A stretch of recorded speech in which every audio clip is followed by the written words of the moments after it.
Hello there. Oh, my. Feels like I've been asleep for years.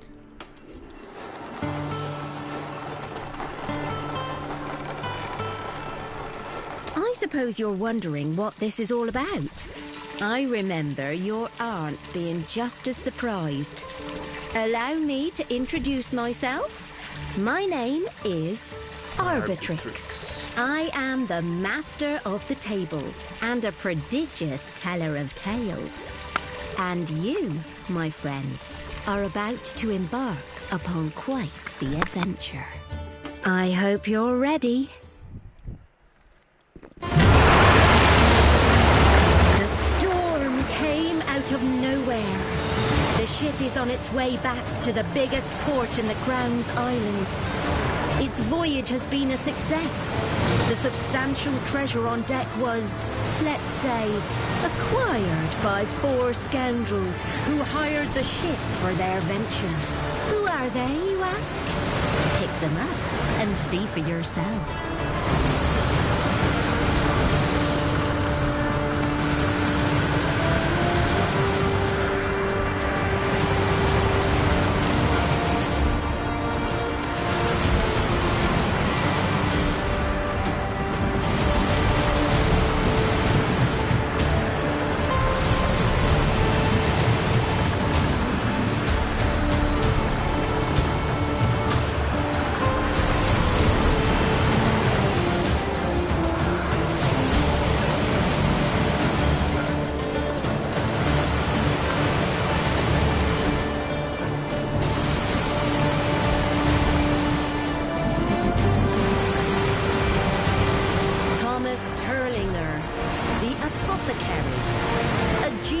Experimental potions with a rather questionable clientele. If you want to know more about a scoundrel, place them on one of the plinths on the table edge near you.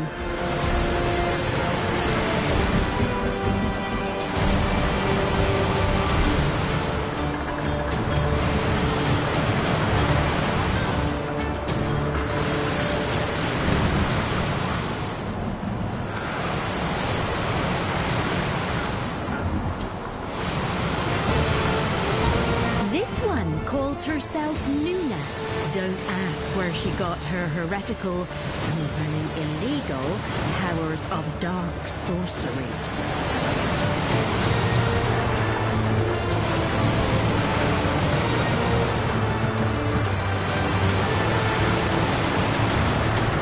Introducing Horatio Nine Lives, the Thrice Blessed.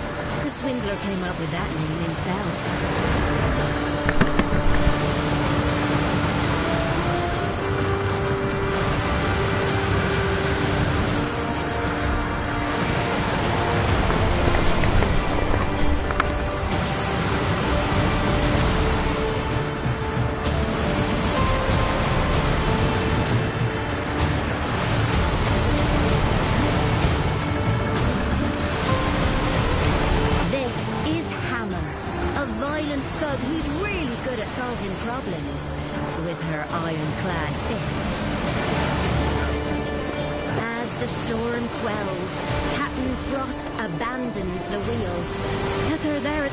Shouting nonsense into the wind. The crew aren't happy. They've bewitched the captain, yells First Mate Barnabas. And brought this storm upon us. We must take the ship for ourselves. This is mutiny. A band of heroes would try and talk the crew around, but these are scoundrels. The best way they know to end a mutiny is to put it down. Hard. Time to fight. Each turn, you must spend all your yellow power pips to move, attack, or rest in order to defeat your foes. Move your scoundrel next to a foe. If you move too far, you'll begin to expend their power pips.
this card on a foe within range to expend power pips and attack. Play this card to expend the rest of your power pips and fortify your scoundrel.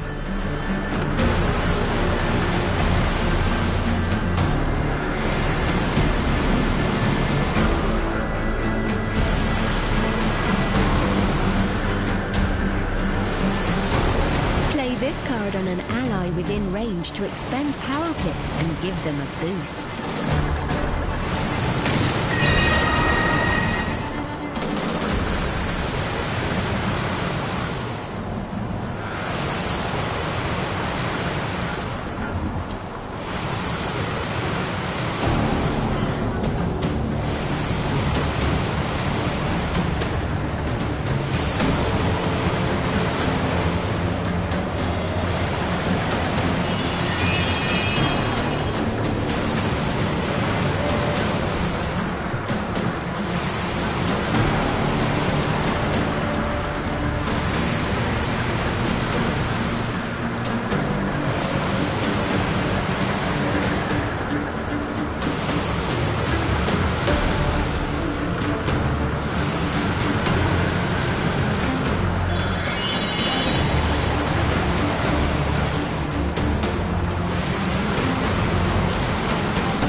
The remaining crew comes up from below to join the fight.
Comes on deck. Looks like the whole crew is in on the mutiny. The scoundrels will have to defeat them all.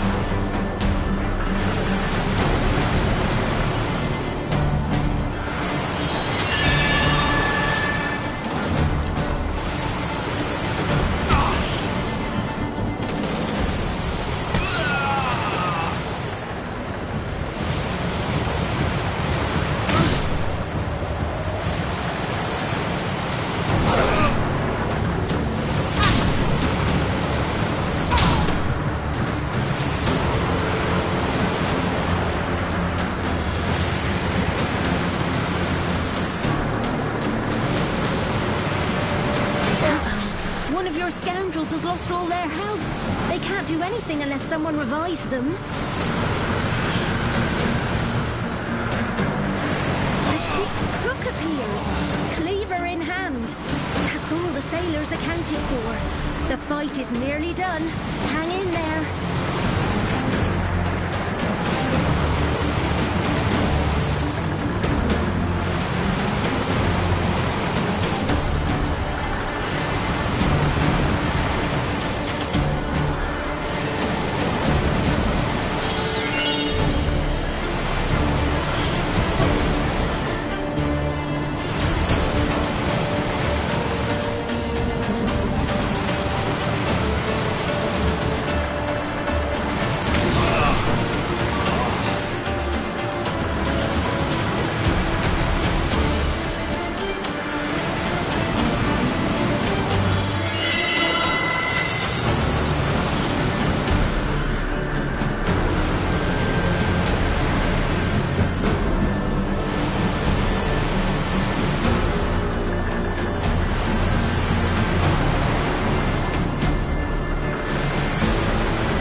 The mutineers, but you still need to regain control of this ship.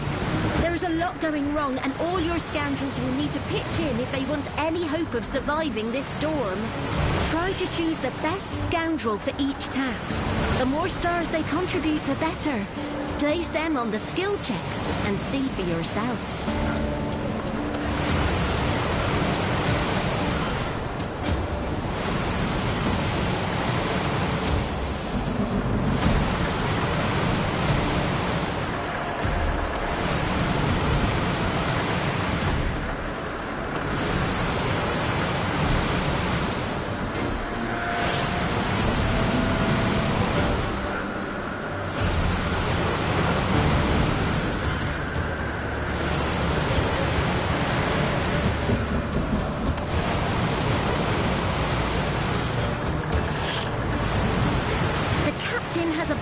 The wheel. Someone strong needs to steer the ship through this storm.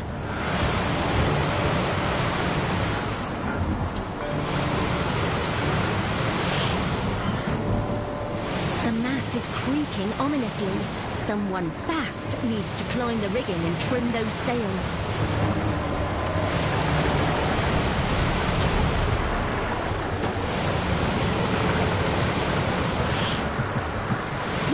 About to snap. Better get someone smart to tie a better knot. Captain Frost is waving that pistol around with a mad gleam in her eye. Someone needs to talk sense to her. Lay this card on the skill check to attempt it.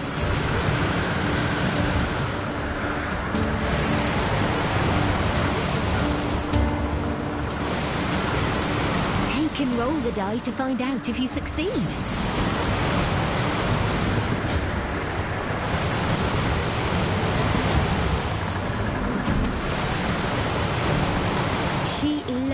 Her gun. The storm. I heard it. Calling out to me. My ship. Save my ship. Or at least die trying. Something was influencing her. Something in the storm. But there's no time to worry about that. And then the rabbit goes back into his hole. Yes! They did it! The cannon's not going anywhere. Success! they nimbly climbed up and trimmed the sails, slowing the ship and saving the mast. Well done!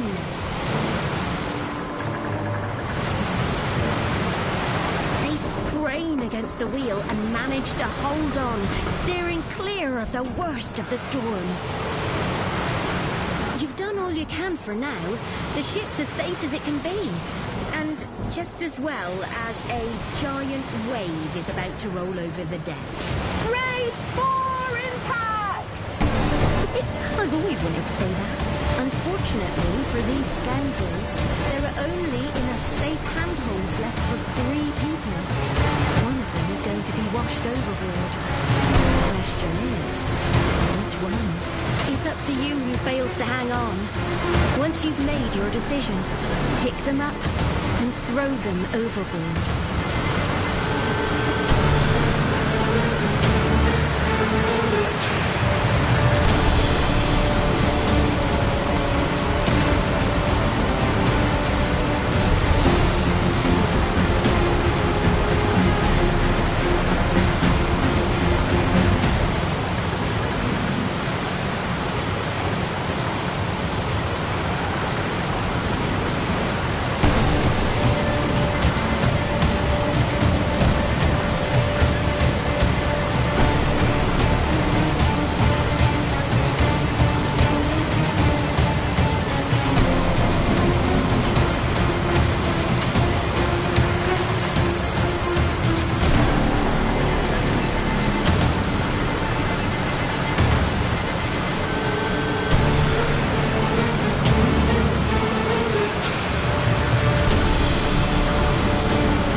The waves. Only 3 scoundrels left. Knowing them, their first thought is that this means a larger share of the treasure. There's no time to mourn or celebrate. You've survived, but your ship's badly damaged, and you're not alone. That's the Sunfish, the personal vessel of Solomon Sanko, governor of the Crown Islands. He's taken a battering from the storm. Though, it's still in better condition than your poor ship. Wait, those aren't sailors. They're orcs, the most feared pirates in these seas. The governor and his captain are tied up on the deck. The orcs clearly don't want you interfering with their plans. Prepare to be boarded.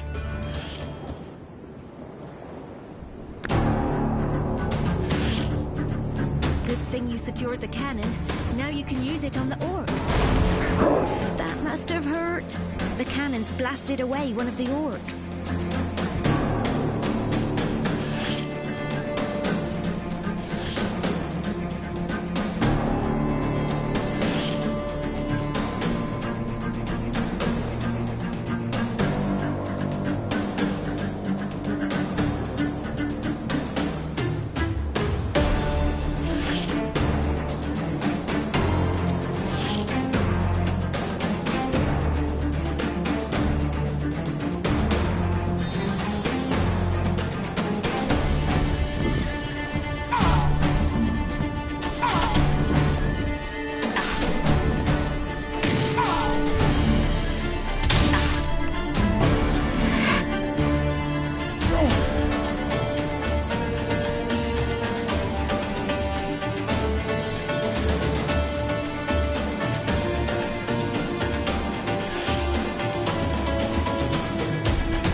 free Governor Sanko, who is very grateful, and Captain Starlin, who is embarrassed he wasn't able to escape his bonds in time to help.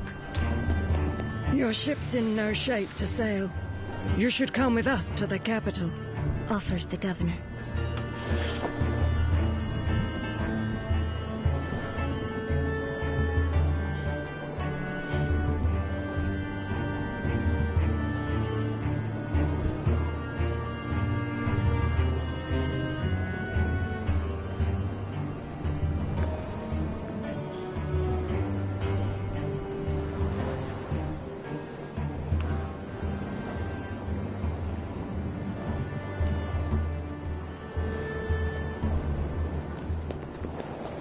The Governor's right. Your storm-battered vessel is headed to the bottom of the ocean. It seems the scoundrels have no choice but to bring their precious treasure aboard the Sunfish. Excellent, Says the Governor. Take the cabin next to mine. When we get to Half Arch, you shall be properly rewarded for your bravery.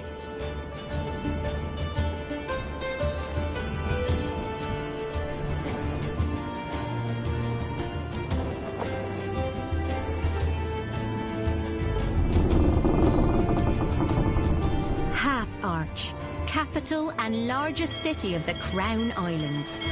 Home to fishers, traders, smugglers, artisans, privateers, and scoundrels. Come with me, Insists Solomon Sanko. The Governor is determined to make good on his promise. Later that day, after a feast in his estate, the Governor surprises the scoundrels with something they never thought they'd experience. Fame and glory. All hail Thomas Turlinger, brilliant apothecary dedicated to helping others. This is Hammer, warrior of true conviction and strength. And finally, Horatio Ninelives, the thrice-blessed swordsman and charming conversationalist. So be sure to speak with him tonight. Without further ado, let us begin the Heroes' Celebration!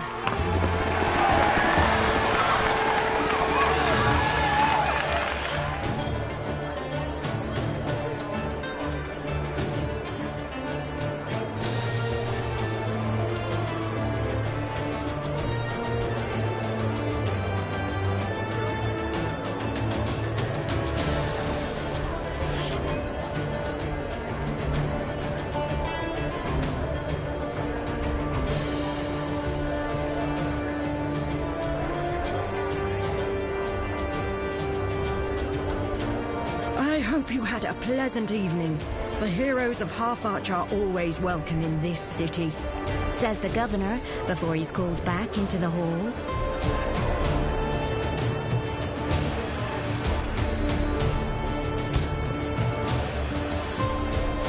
Ah, it's the heroes. Leaving already.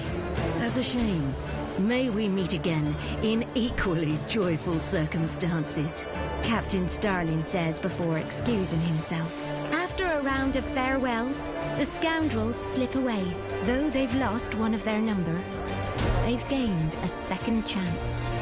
They agree to split the treasure equally and go their separate ways.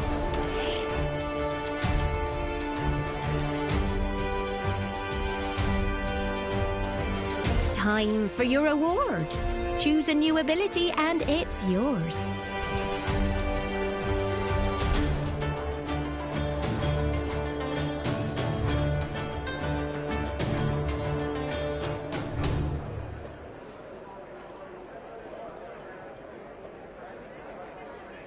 The Hammer shoves a few bars of solid gold into her rucksack before leaving Half Arch.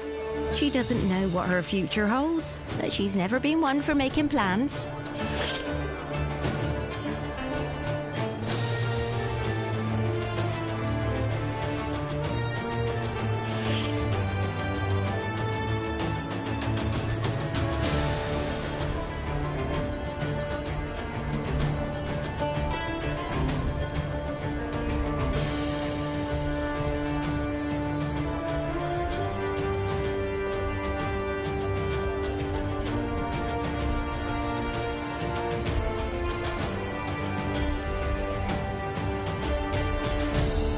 Horatio gathers the precious rings, amulets and earrings into his pack before returning to his party.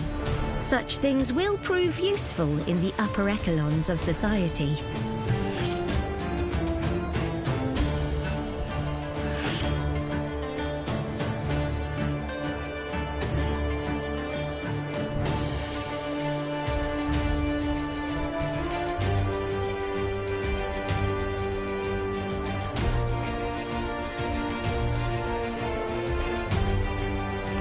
Appraises the treasure with a keen eye, weighing his options before scooping several stacks of coins into pouches and leaving half-arch. And with that, the treasure chest is empty, and our scoundrels... heroes go their separate ways, vowing to put their scoundrel days behind them. And they did. Well, at least for some time.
Is a long time. Long enough to build a whole new, quieter life. Tonight the scoundrels return to Half-Arch for the first time since that day. Over here. It's Governor Sanko. Quickly, we may be watched. A figure darts from the shadows and stabs the governor. This is very bad. You must find out why the governor summoned you.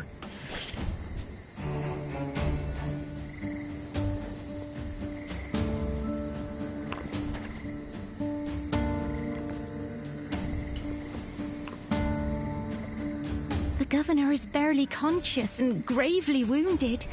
Your scoundrel tends to him as best they can. A city watch patrol. This is not good timing. More city watch. They must have heard something while on guard duty on the West Dock. That's not good either. And then there's the governor's mysterious assailant. They're getting away. 3 problems. And only 2 of you left. Make a choice, quick!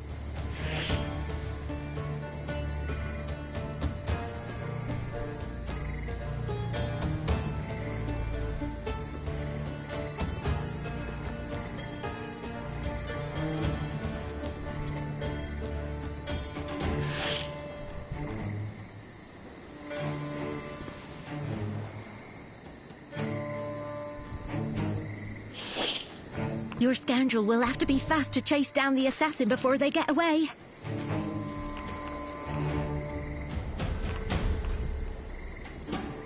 Your scoundrel darts forward and grabs the assassin's robe. Suddenly there's a bolt of lightning, and the assassin vanishes. Whoever it was, they have magic.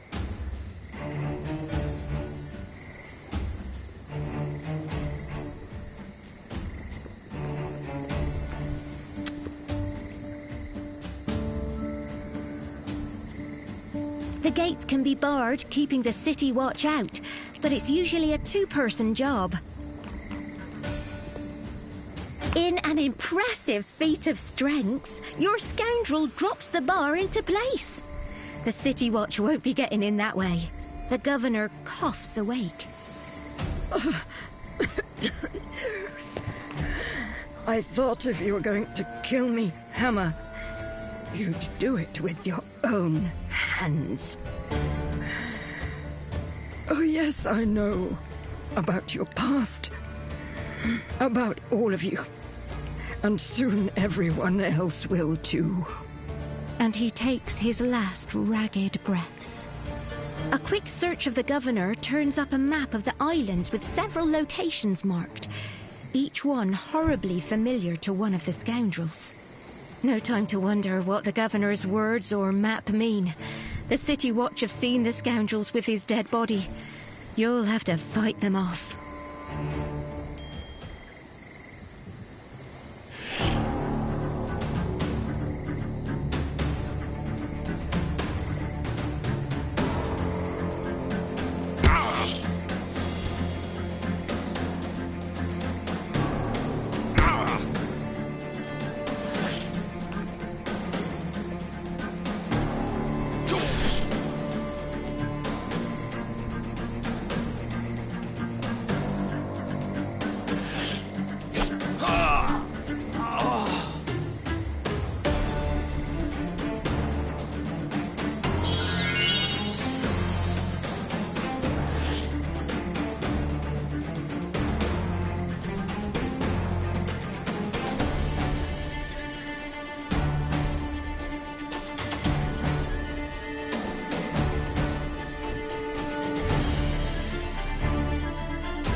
watch, but it's only a matter of time before more come to investigate the commotion. You need to get out of Half Arch, and that means you need a ship. At the east docks is the governor's ship, the Sunfish. He doesn't need it anymore, but there are plenty across the Crown who'll recognise it, for good or ill. The scoundrels don't recognise the ship at the west docks. The guard probably means captured pirate or smuggler. Maybe good for laying low, but who knows who owns it.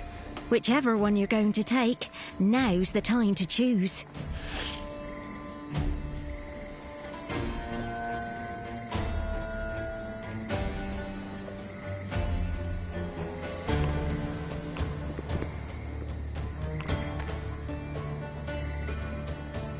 The sunfish has been restored to its former glory since the storm 7 years ago. Captain Starling is still in command, or should be. Instead, he's slumped against those crates, unconscious. This must be where the assassin was headed. There's a whole gang of them. No time for niceties. These assassins mean business. Maybe Starling can help you, if you can bring him round.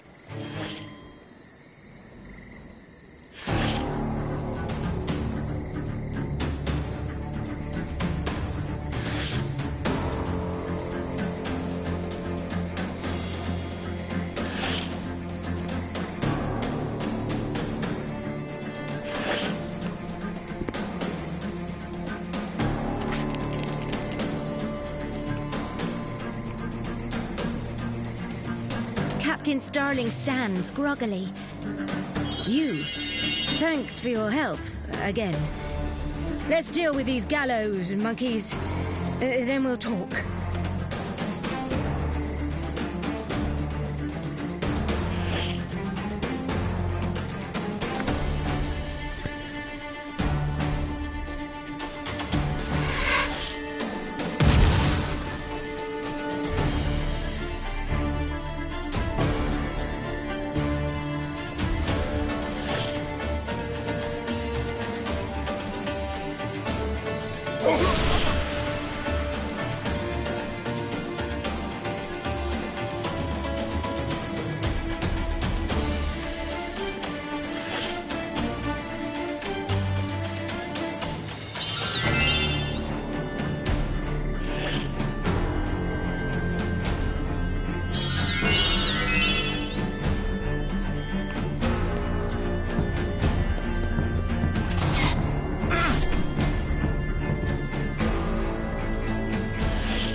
The last of the robed figures vanishes in a bolt of lightning, just like the others.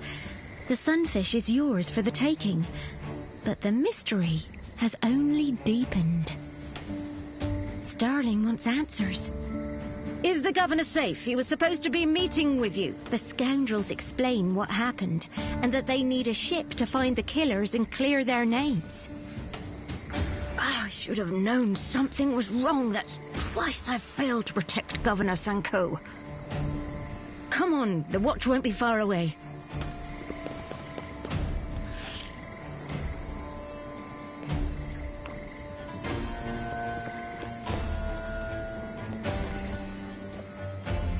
We have a fair wind. Lose the topsails. I'll see this through with you. I need to bring his killers to justice, and besides, you need a sailor.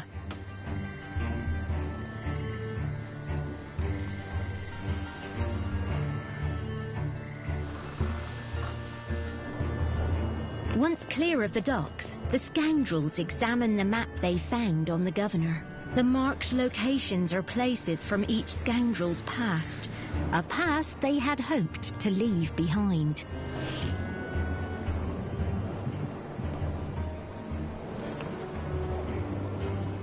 Captain Starling is surprised by something on the map. Let me see that. These symbols, it's an old sailor's code. I can decipher this, but it'll take time. As you sail the Crown Islands, your choices won't just affect you. The consequences of your actions will be reported in the Crown Herald. The scoundrels have been set up, and killing those guards won't have helped their case. You're gonna have to find out who framed you to clear your name. Who was the masked assassin?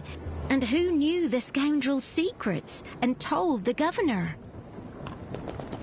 Your scoundrels will need all the help they can get. Go on, pick an upgrade.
While the code is deciphered, you have another clue to investigate. The governor's map. Revisiting those places will be hard for the scoundrels, but it's your only lead.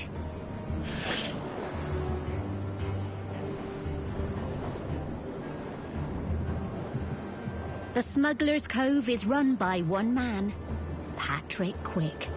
Hammer says he'll know something.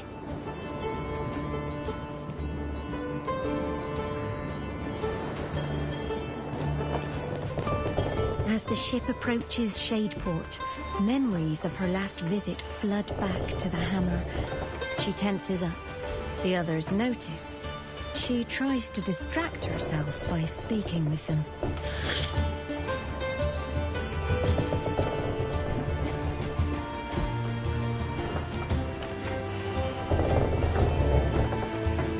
I'd heard rumors about this place, of course, but I never thought I'd find out where it was, let alone dock the sunfish there. I take it you're not on good terms with the gang who runs this place? The Hammer grunts in agreement. Well then, I'll make sure we're ready to leave in a hurry, if need be.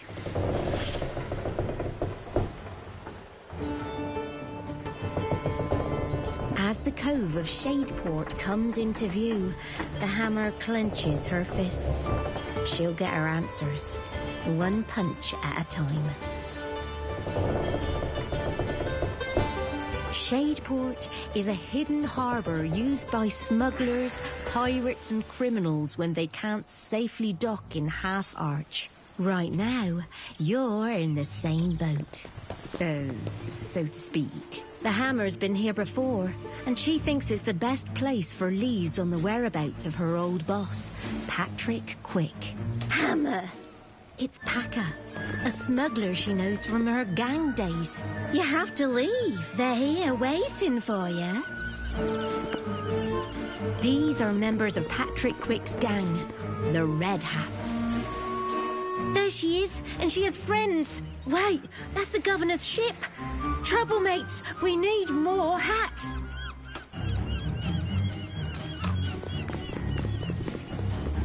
The Red Hat Sniper. But firearms are strictly controlled by the Alchemists Guild.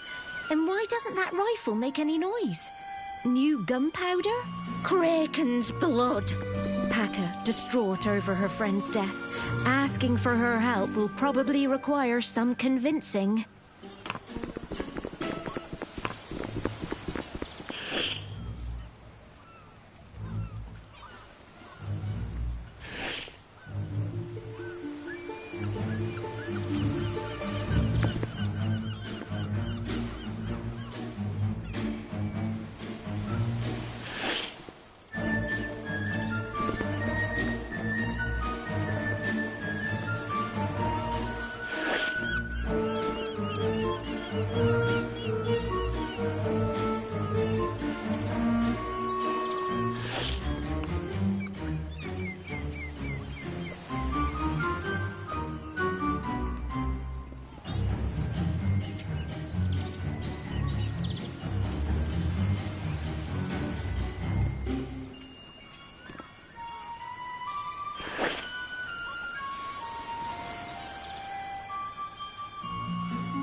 should be able to push this crate, providing cover as you get closer to the sniper. Still a ways to go, but the crate is holding up as cover.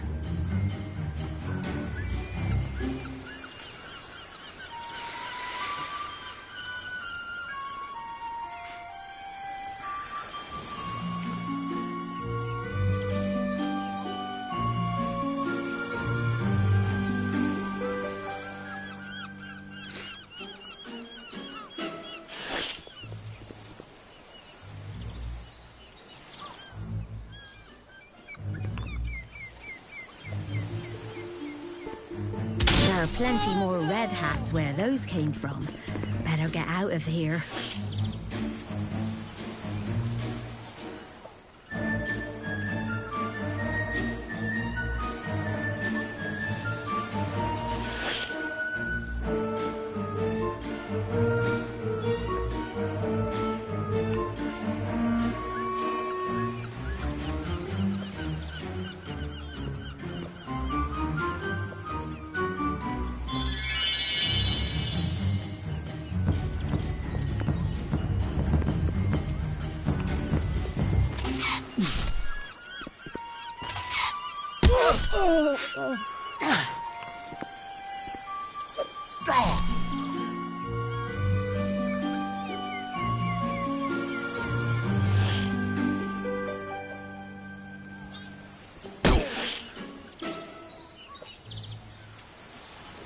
There are too many red hats here for you to beat them all. Time to come up with an escape plan.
What I'm trying to tell you is that the red hats are going to keep coming.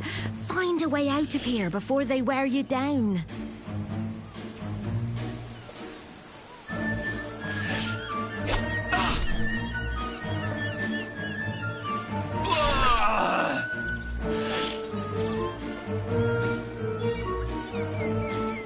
There are plenty more red hats where those came from. Better get out of here. There are plenty more red hats where those came from. Better get out of here.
Plenty more red hats where those came from. Better get out of here.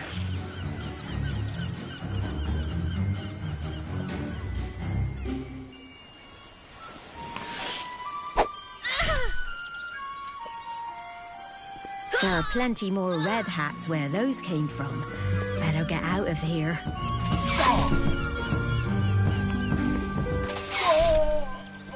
There are plenty more red hats where those came from. Better get out of here.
There are plenty more red hats where those came from. Better get out of here.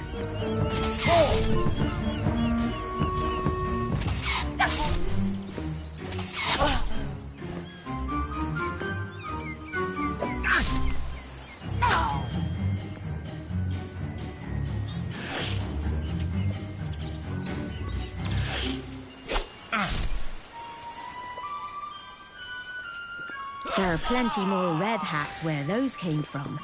Better get out of here.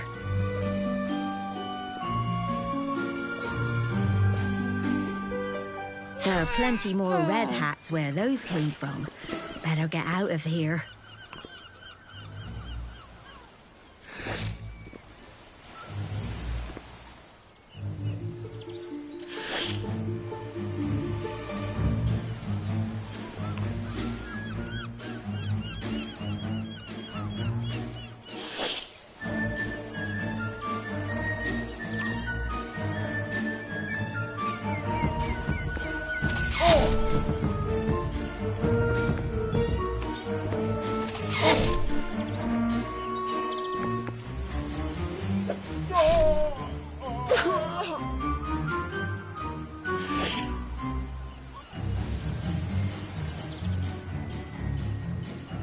It's a tough but short climb up to the sniper.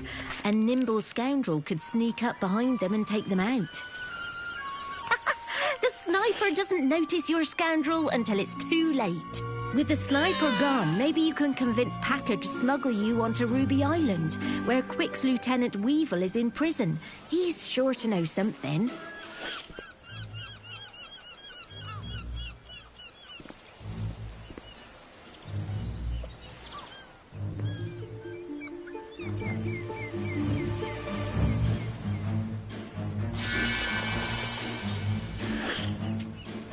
Packer is still shocked from her friend's death. Your scoundrel will have to snap her out of it before she'll take you out to the island.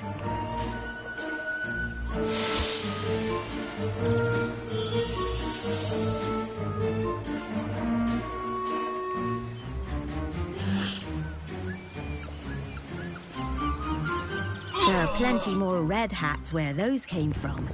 Better get out of here.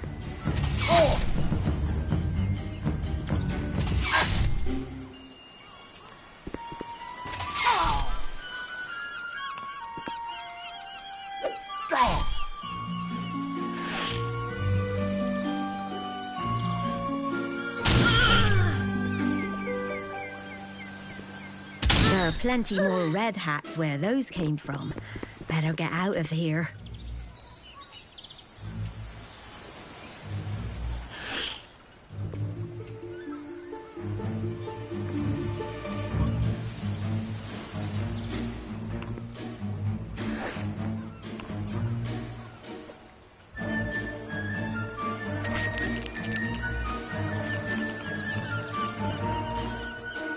Packer shakes her head, but looks a little less frightened. Keep trying.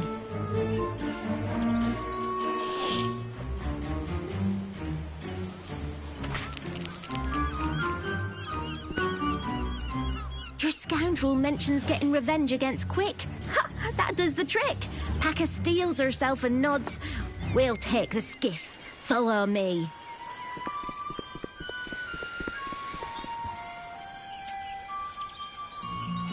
All aboard! Everyone keep your hands inside the skiff. The water's gonna get hot where we're going. Off to the Ruby Prison. Time to find out what Weevil knows.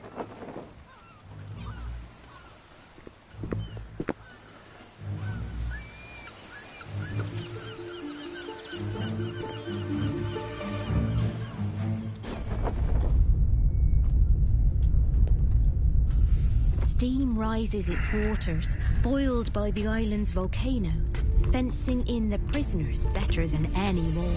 The only safe place to land is this dock, protected by the imposing guard tower. The guards clearly know Packer well, and quickly agree to her request.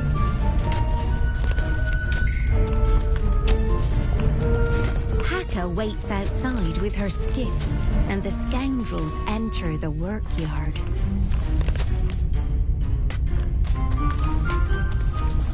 Visitors? What a surprise. The hammer instantly recognizes Weevil from her days working for the gang, and he recognizes her too. Thanks for coming all this way, Hammer, just to see little old me. We was told you might pop by. I'm a little busy for a chat, but me crew here will sort you out. Permanently. Oh, looks like this was a trap. You'll have to get past these goons if you want to find out what Weevil knows.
Thugs these days.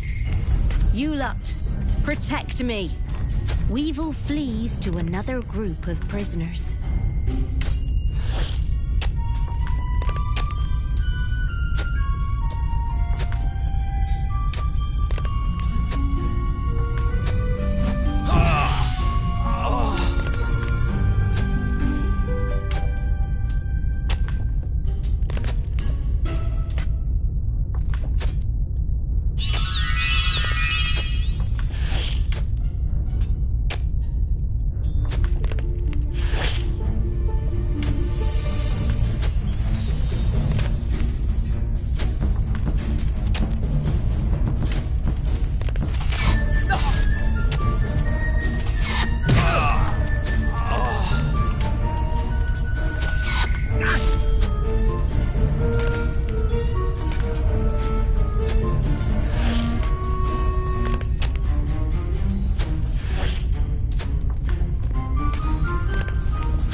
tough mob these days, eh, Hammer? I'm impressed, but these crims have been doing hard labour for years, and you won't crack 'em. Get 'em, gang. An actual river of lava. You can't wade through that, but if they're nimble enough, a scoundrel could try leaping over it.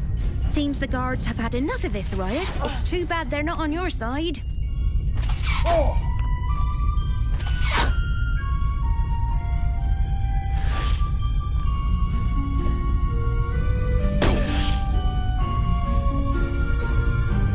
Seeing as you're already suspected for the murder of government officials, more of them ending up dead around you will look pretty bad.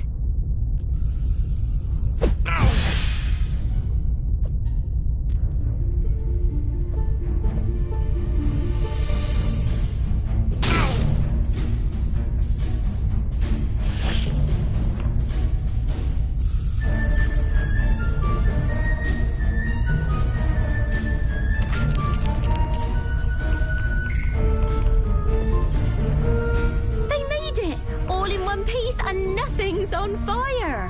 Well done!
Your scoundrel runs, leaps, and almost falls in. Luckily, they managed to make it back on land, on the wrong side.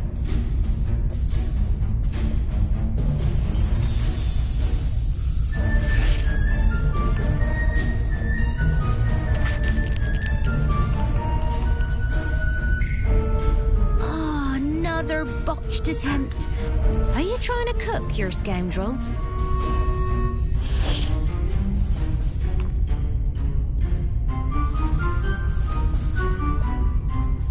Weevil's about to snap. This is your last chance to persuade him. It's in his interest to help you. You think I got to be Quick's lieutenant by betraying him? You won't sweet-talk his plans out of me.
If words fail, perhaps the fist will help. The hammer knows how to make a coward like Weevil talk, if he lives.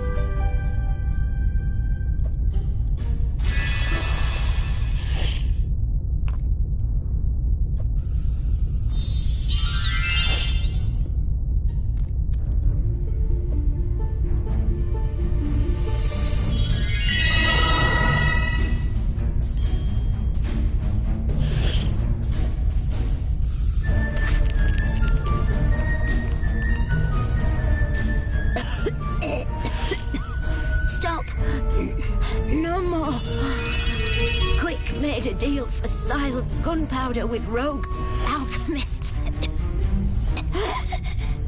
They're meeting on the diamond. Whoops. Let's hope that's enough clues to go on. Hey, Hammer killed Mr. Weevil. Nobody kills Mr. Weevil but us. Fight your way back to the docks and get to the diamond and find out what Quick knows about the scheme to frame you.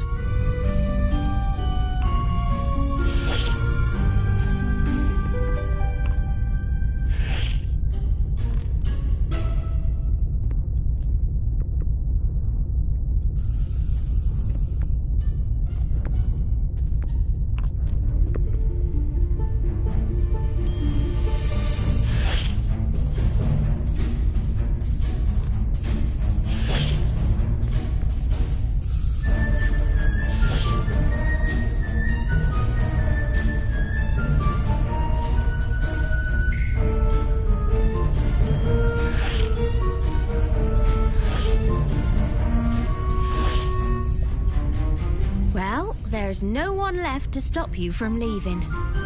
Time to go. It's gone real quiet in... Is that blood? Never mind. I don't want to know. Just tell me where you want to go and I'll get you there fast.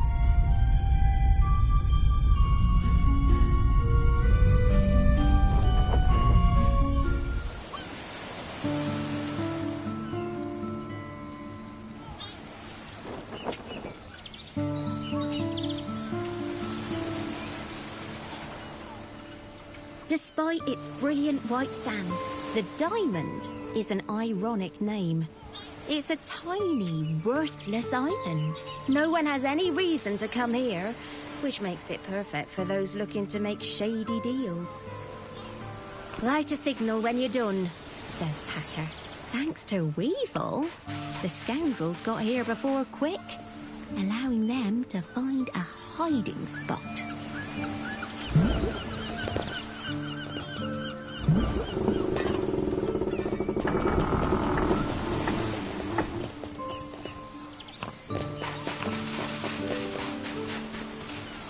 The one with the especially tall red hat is Patrick Quick.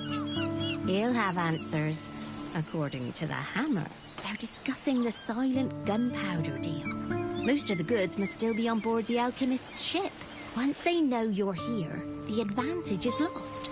So make the most of the opportunity by choosing a scoundrel to distract them.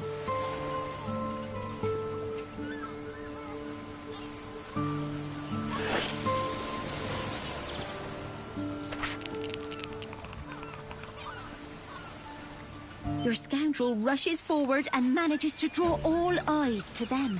Now's the perfect time for the others to strike.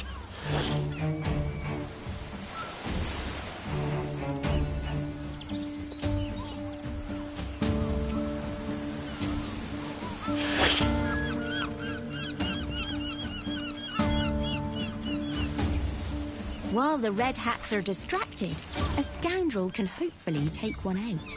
Your scoundrel socks the gang member with some solid moves. That's one less red hat to fight.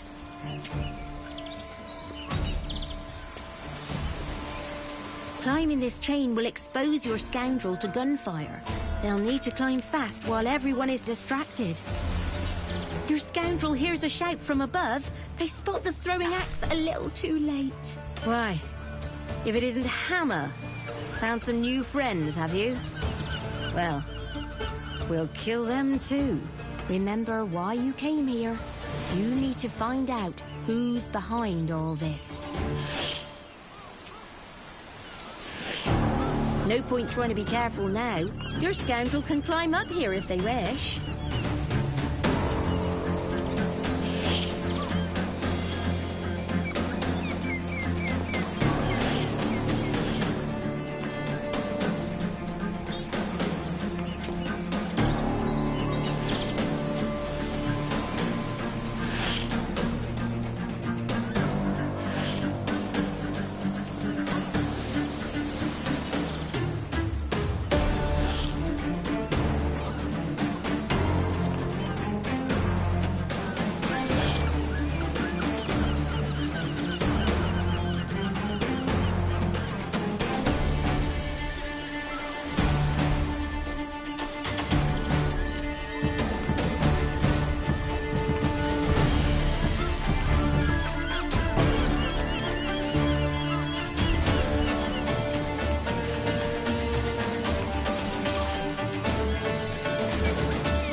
Silent gunpowder on the other ship. Quick's cannon could blow the whole lot to smithereens. But you have to prepare it first. Just the fuse left.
If only these alchemists put their energy into fireworks instead of weaponry.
down, the hammer revives Quick and throws him onto the white sand. You win, Hammer. I'll talk. I don't know who's behind all this, but I do know who they're working with. You can't reach whoever's running the show. They've occupied the cursed nation of Bastoia beyond the reef, working on something with something. Not of this world as far as I can tell. Before the scoundrels can process Quick's information, Starling pulls up at Diamond Island with Packer on board. Seems Quick won't be needing his ship anymore, would he?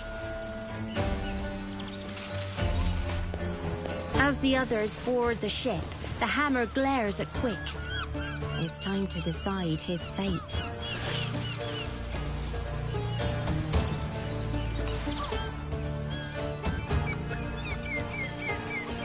Does she leave Quick on Diamond Island, parched and alone? Does she have Packer hand Quick over to the authorities?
With a last glare at Quick, the hammer chains him up for Packer.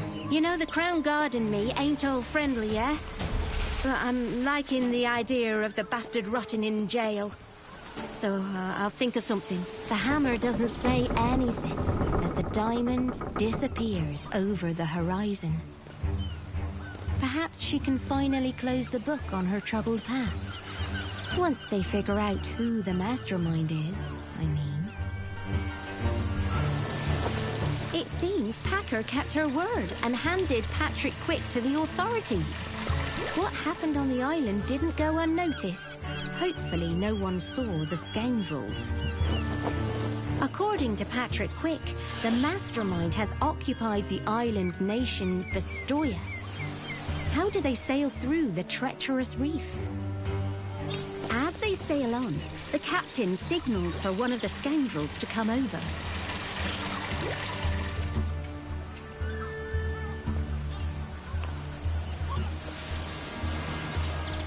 I have good and bad news. I deciphered the note, but the bad news is whoever wrote it wanted the governor to arrest all of you. Salve THS aí, mano. Beleza?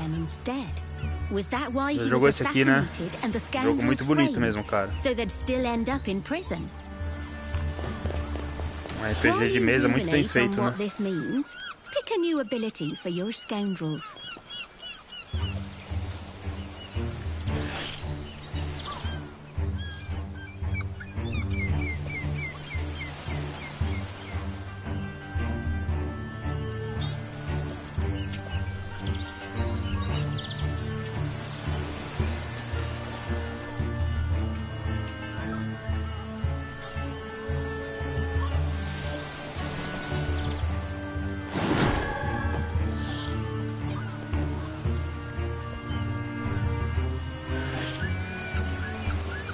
Você não entendeu como joga ou qual é a história do jogo? Porque a história do jogo eu tô meio que boiando também, cara.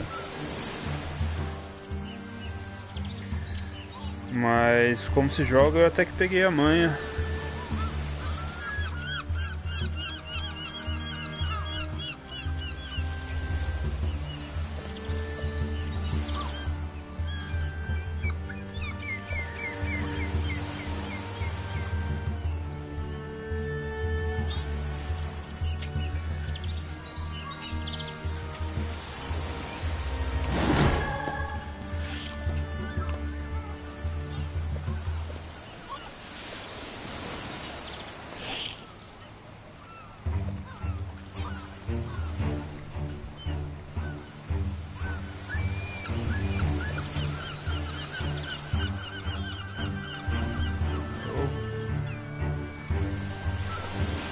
Te falar que eu também não joguei muito na vida não de RPG de mesa, mas não tem muito segredo. Essas bolinhas, esse símbolo amarelo aqui são a quantidade de manas, né? E cada personagem seu aqui na mesa tem uma quantidade que você pode gastar.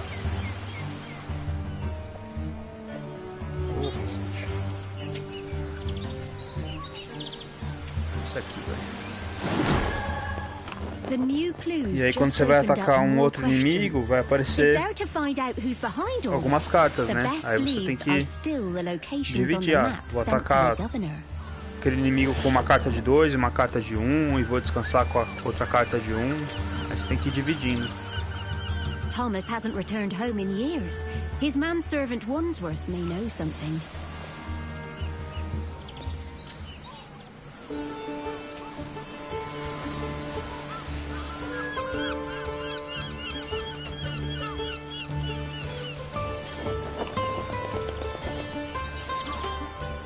Vamos ver se aparece uma próxima batalha aí. As night falls and the ship nears the Emerald, the crew fire a barrage of questions at Thomas. He holds up his hands for silence. He'll address each of them in his own time.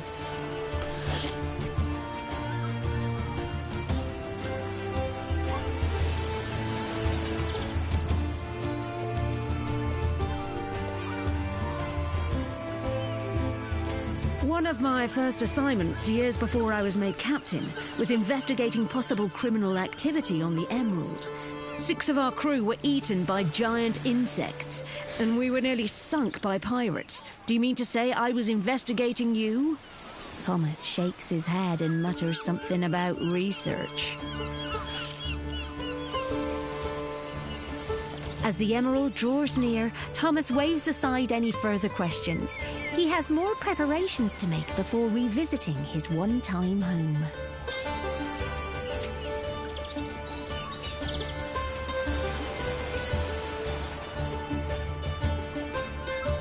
Thomas guides the ship into a water channel he knows well, despite the years since his last visit. Even in the darkness, the scoundrels can tell he's unsettled.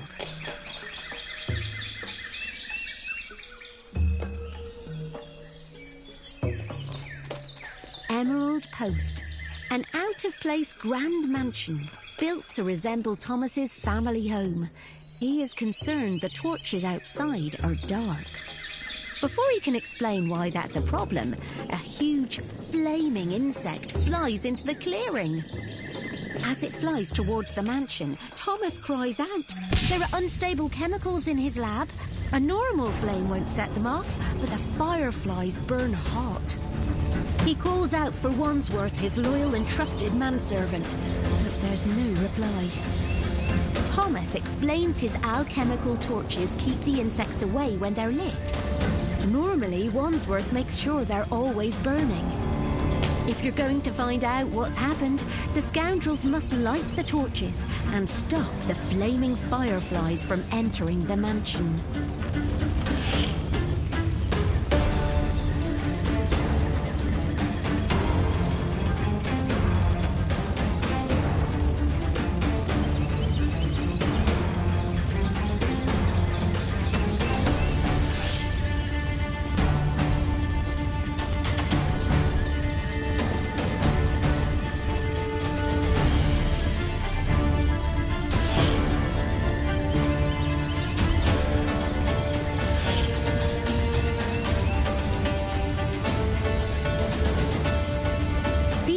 alchemical torches require a complex procedure to light.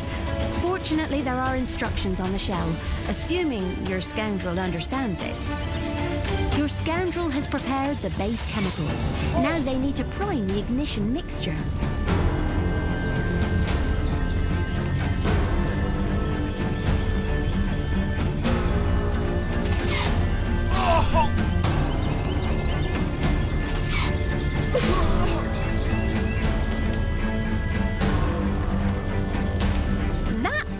Firefly coming in from the west, it's transfixed by the blaze and flying towards the mansion.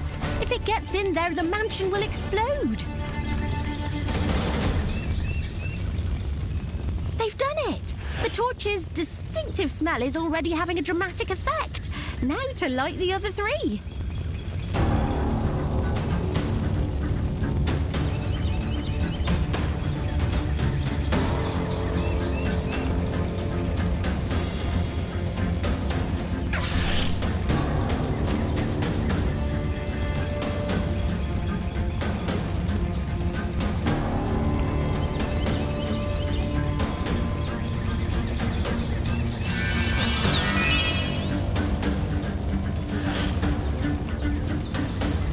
Your scoundrel needs to follow the procedure to light the torch.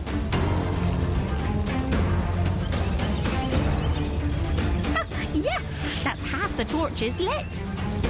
These insects seem to have noticed what the scoundrels are up to, and they don't seem pleased. Your scoundrel needs to follow the procedure to light the torch. Your scoundrel has begun the lighting procedure. Keep going to complete it. Nearly there. Just one more torch left to light.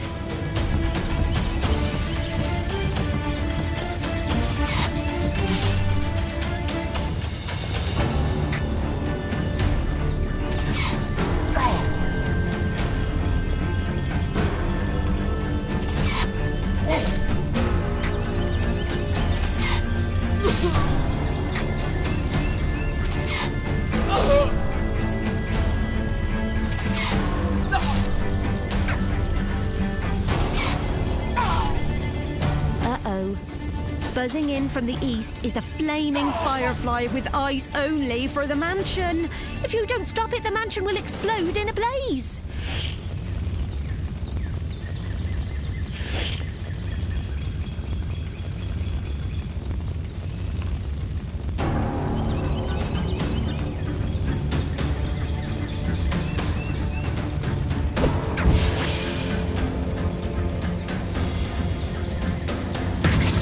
Insects angrily emerge away from the torches.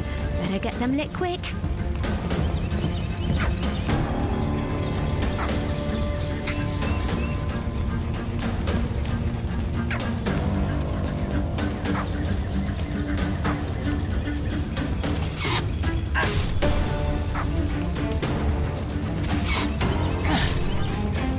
Oh, another flaming firefly appears from the west, heading for the mansion. You better stop it. Your scoundrel needs to follow the procedure to light the torch. Your scoundrel has begun the lighting procedure. Keep going to complete it. The torch is lit! That's all of them! The swamp fills with the smell of Thomas's alchemical repellent. It's a bit unpleasant for the scoundrels, but clearly much worse for the insects. Time to put out the fire and search what's left of the mansion. Which is, thankfully, quite a lot.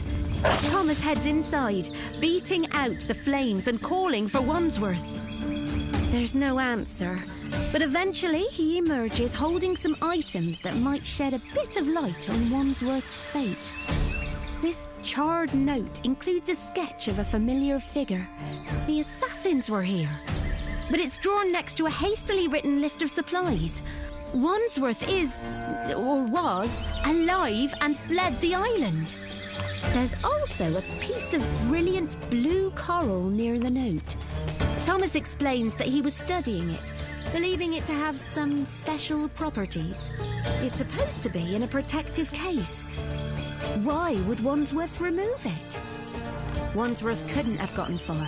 In fact, there's only one place Thomas can think of. You'll have a chance to catch him if you move quickly.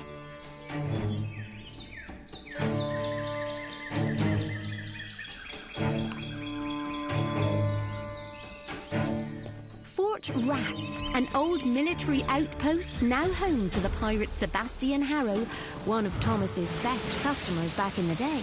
Wandsworth would have sought protection if anything happened here.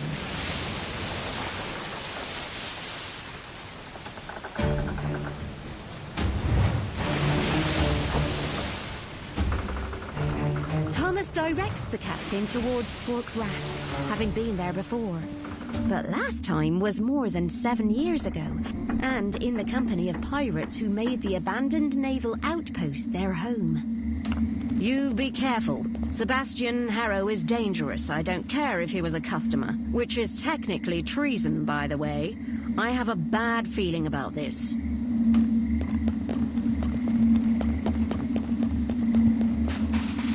It seems your captain's instincts were right. The only pirates here are dead. Thomas examines a body, but there's no obvious cause of death. All he can say for certain is it happened recently. Ahoy! That shout came from the tower at the far end. As the scoundrels approach, Thomas recognizes the figure. It's Sebastian Harrow himself, though he's looking a bit worse for wear. Who goes there? State your business.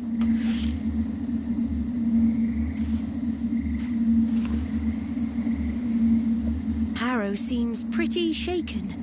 It's best if Thomas tries to talk him down. Turlinga? The apothecary? You're here for Wandsworth, aren't you? Bright blue shards. Me leg! No! No! I can walk. You got a ship. Oh, we can talk about your man once we're on it. We have to... Before the group can get too far, the ground shakes. The dead pirates rise. We're gonna be fighting our way out. Harrow is right. The only way out is through those things.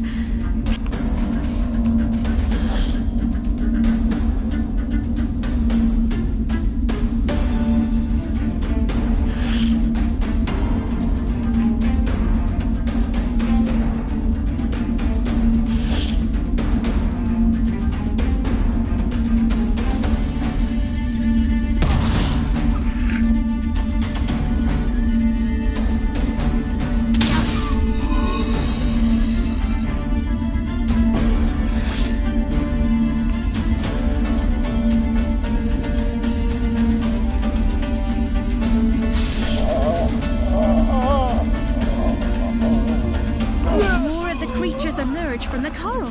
That explains where the rest of Harrow's crew went.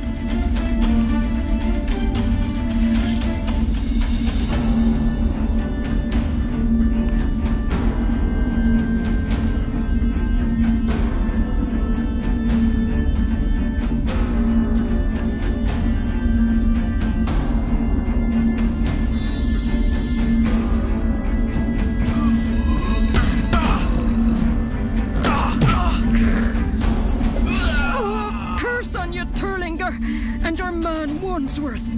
'Twere he who bought these things. They can't take you if you're...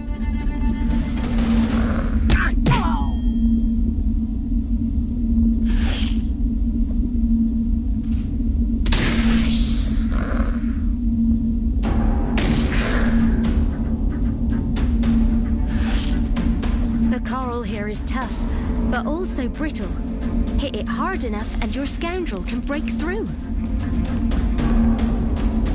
Cracks appear in the surface of the solid coral wall. It's weakening. Keep hitting it. It's going to smash soon.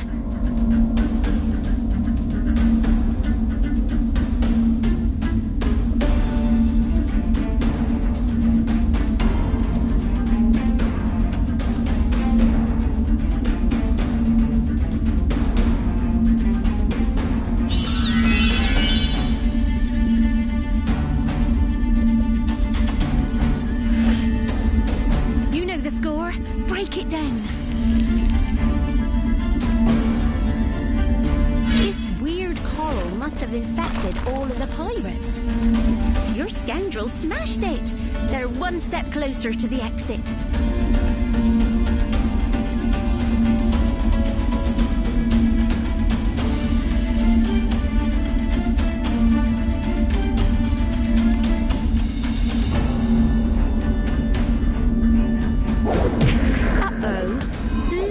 These things can pop out of the coral anywhere they want. Huh. Your scoundrels can't kill them all. They have to get out of here.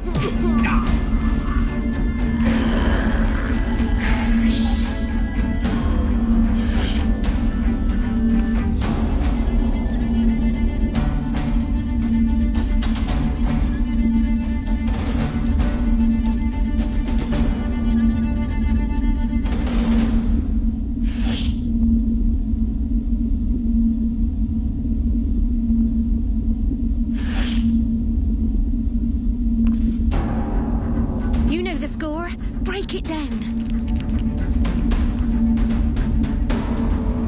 Keep going. It's working.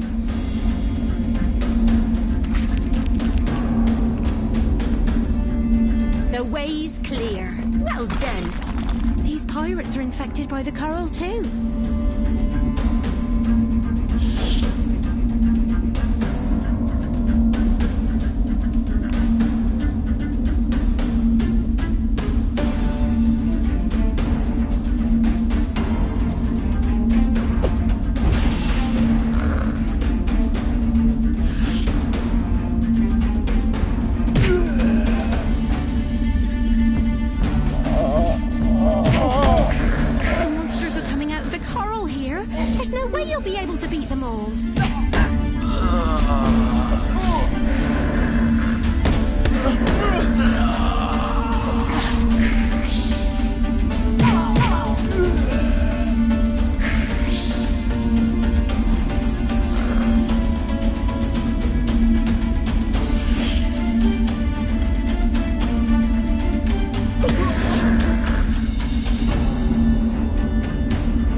In the middle of the fort.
Other scoundrels to help. The coral may be big, but it cracks just like the others. Quick, break it down before you're overwhelmed by the infected.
notices the coral isn't growing on the wooden wharf.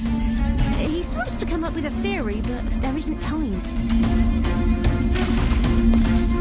They jumped straight up out of the water.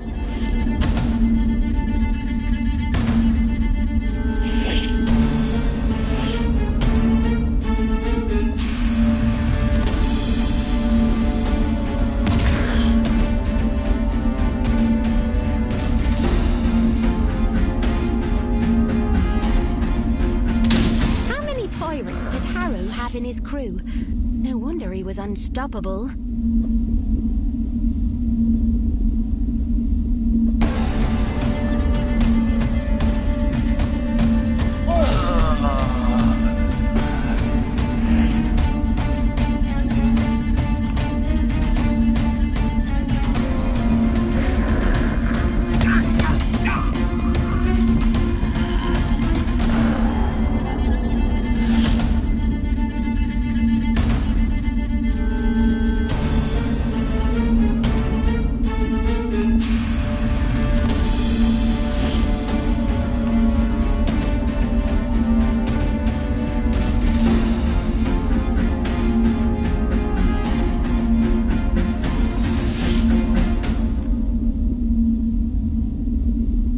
The monster...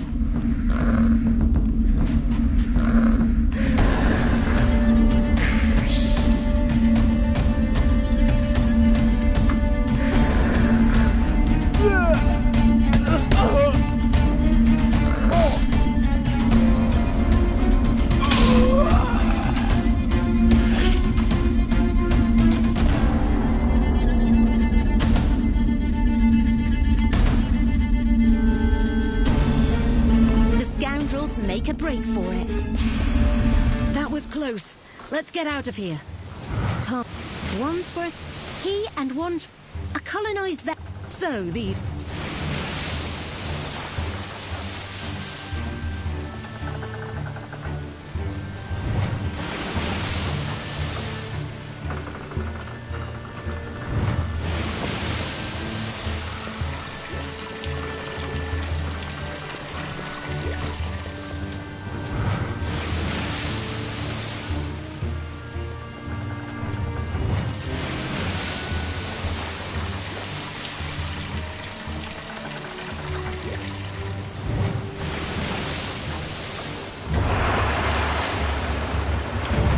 Alchemist Guild's underwater flagship, the Rorqual. It's got your ship in a vice grip. For now, it seems you're trapped. What's the meaning of this? Release my ship this instant. I demand to speak with your captain. Captain Pernell Conroy, I believe you have Thomas Turlinger on board. He's wanted for illegal human experimentation. Turn him over, and you can be on your way. There you are. We turned a blind eye to your dangerous experiments for too long, Turlinger. Before Thomas can say anything, he spots a familiar face among the alchemists. Welcome back, sir. Though it appears we've found ourselves in a bit of a pickle. It's Wandsworth himself. So the Rorqual was at Fort Rasp. Thomas needs to get Wandsworth back. But how? He only has a moment to decide.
usually one to do the right thing, but maybe he can start today. That's... My apologies, sir. Captain!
You won't get a...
Reinforcements from below decks are coming up to join the fight.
are hiding down.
Of relief.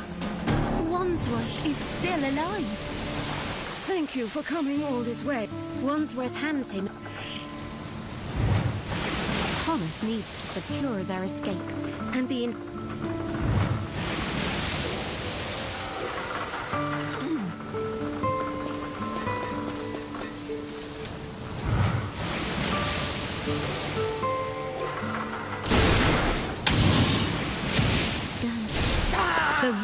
is finished.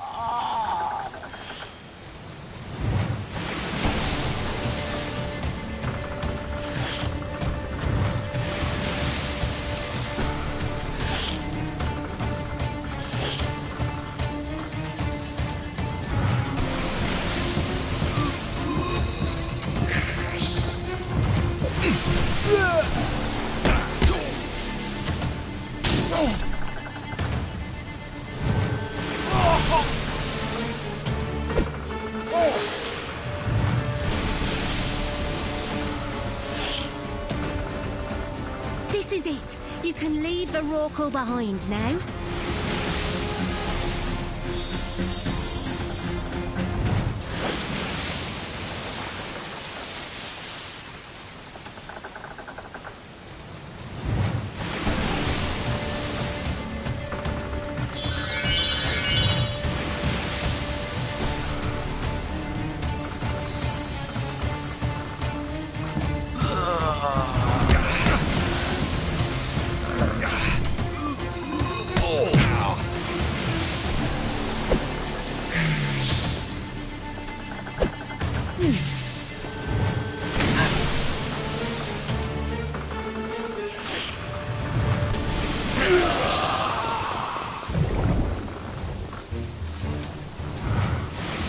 Looks at the Rorqual as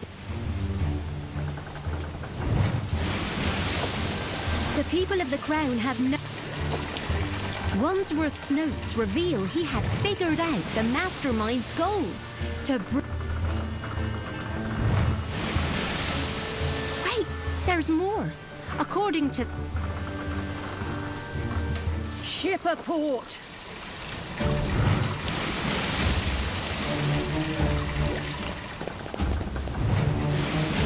See anyone on deck?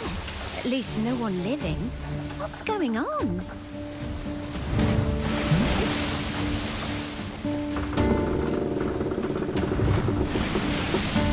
This doesn't...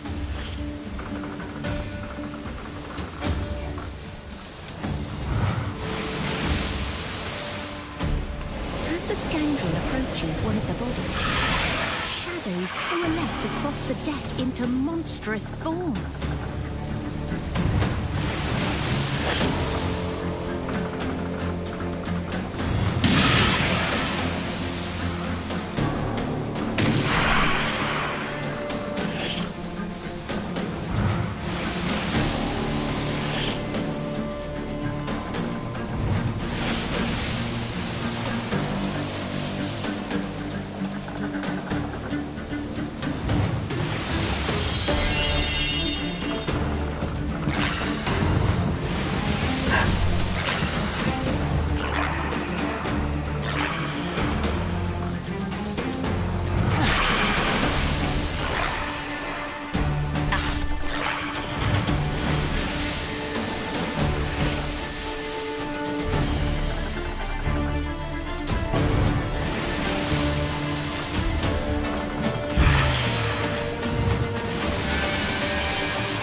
With their enemies defeated, judging by their clothes, they were refugees from the island of Pistoia. What were those shadow creatures? And why did they kill the refugees? While you put the clues together, choose an upgrade for your scoundrels.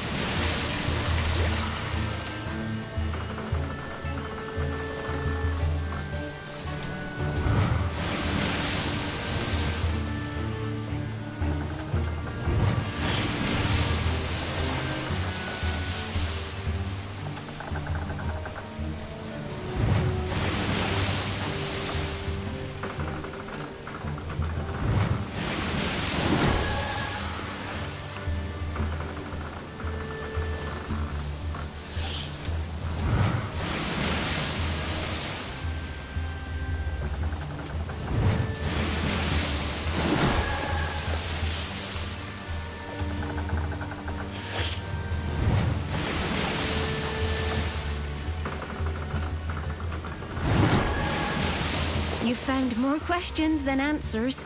There's nothing more for you here. The scoundrels leave the ship floating dead in the water.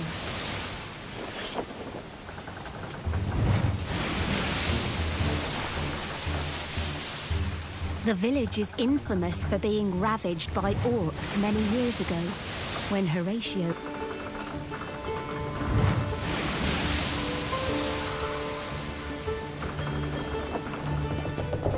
As the ship nears Tide Reef, Horatio, who has been quiet, takes a deep breath and buries his nerves below his usual grin and swagger. Time to talk.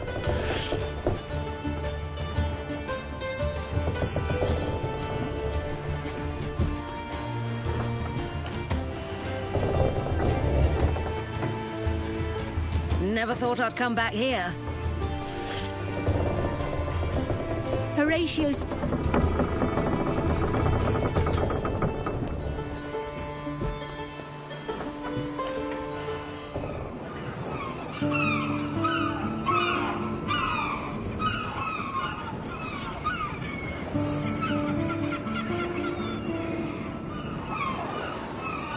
Tide Reef, built in the fork of the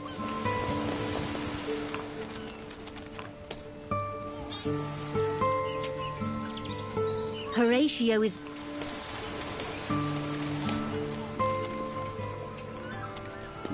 to find the village square full of... Horatio really doesn't want to be noticed. Let's see if he can make it to those trees before the villagers see him.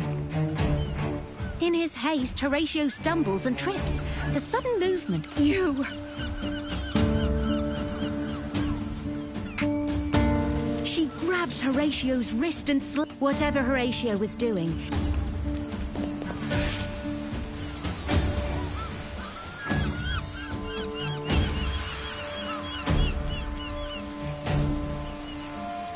Goblarks are... weird. They don't feel fear, but they recognize the strong, like the orcs, and perhaps your scoundrel. The Goblarks look at each other and seem to be disagreeing about something. Who knows what it is, but some of them ran off.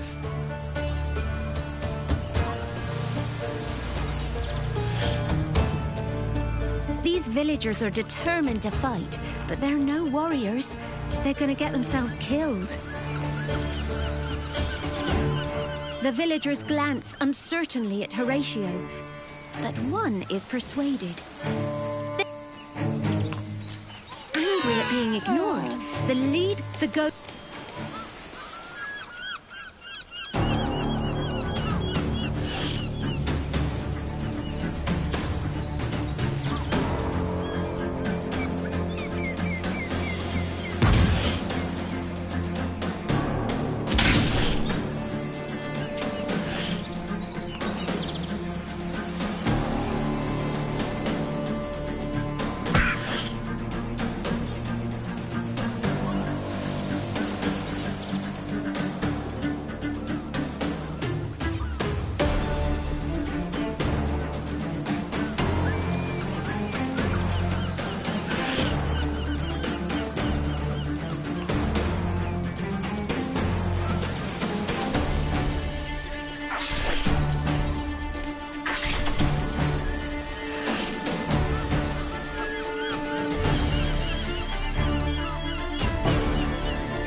second villager dies, the mood among...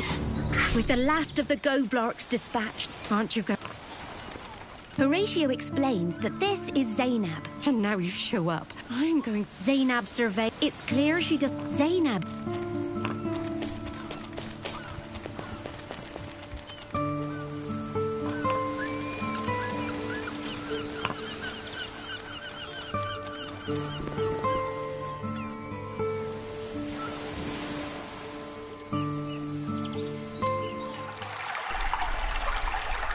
This cave lies under the tide line, safe only for an hour or so each day, so it's... We tried to come down. Zainab is referring to the things being collected by Goblarks. But you...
Things seem jelly-like in nature. Your scoundrels should be able to figure out what they are, given time.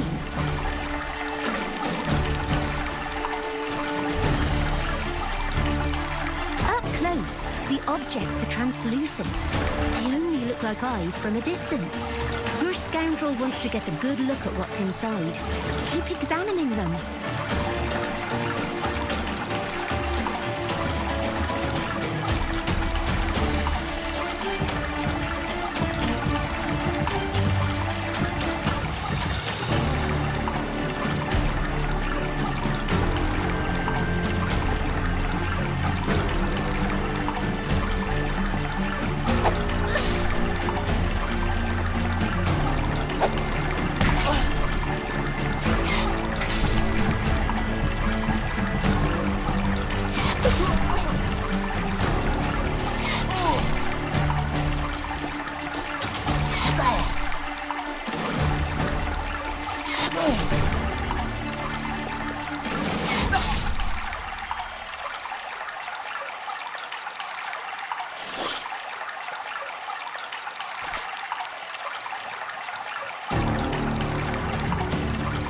Your scoundrel turns the jelly-like sphere around and finally gets a good look at what's inside. But there's no time to talk.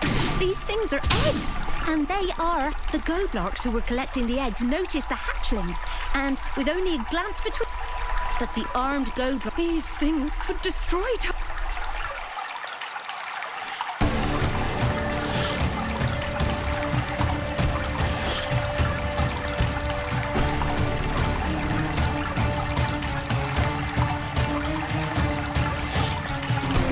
Goblarks and orcs planning to do with those eggs? Is the one behind the scoundrel's predicament involved? With Horatio chained to her, the scoundrels aren't going anywhere. Tide Wreath was already destroyed once. I'm not leaving these things here for it to happen again.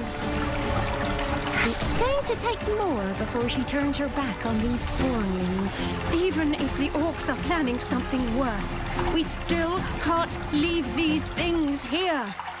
Zainab is starting to doubt herself.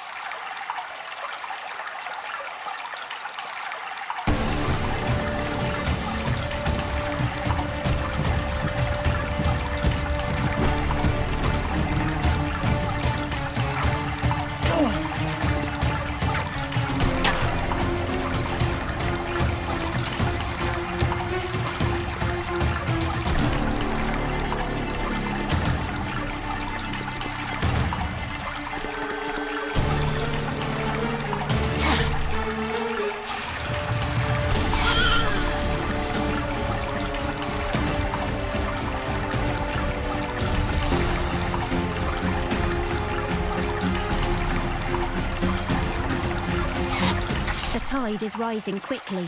The scoundrels only have so long before they're trapped here to drown as the cave fills with water. The hatchlings don't have that problem. So if you're gonna kill them, do it quickly. Oh, right. Deciding it's best not to wait around.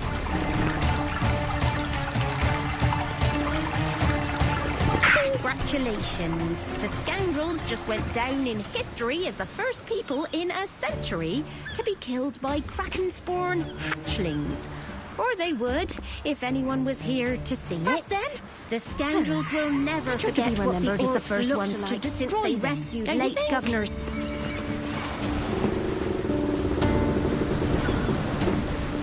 You have a ship, don't you?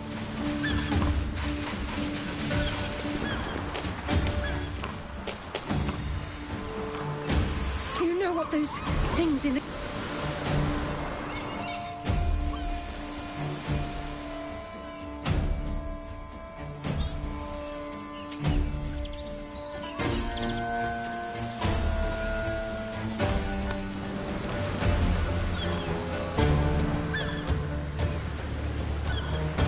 Great timing. Some orc pirates just had the gall to sail past me.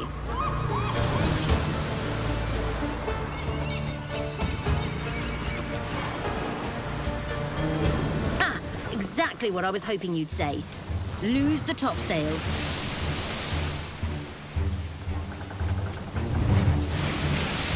As they chase after the orcs, Horatio continues his story. According to the legend, the Kraken, one-eyed god of the sea and storms, sired many enormous monsters called Krakenspawn, including Tiamat, the serpent. Those hatchlings were her offspring. Though small, they were still the grandchildren of a god, or so the stories say. Why would the orcs be after them? Brace yourselves! We're approaching their ship!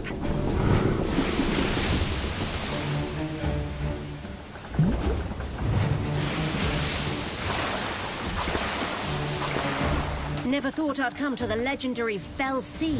We always suspected the orcs lived underwater, and seeing them dive down here confirms it. Peering into the water, the scoundrels can see some... We can dust off...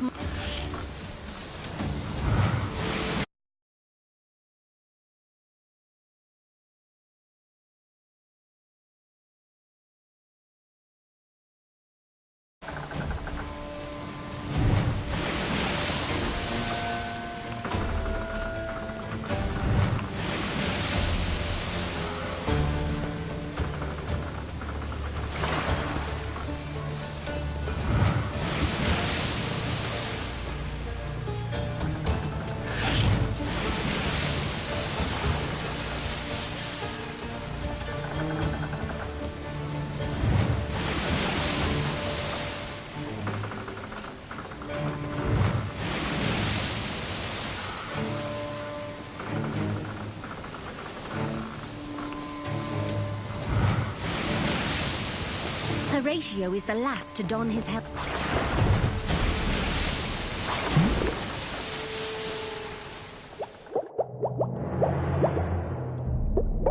As their eyes adjust to the gloom,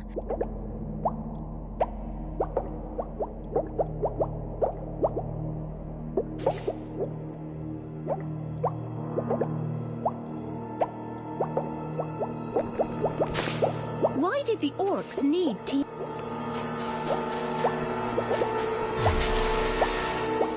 A goblark swims forward with one of the eggs. The orc warlock makes a sound.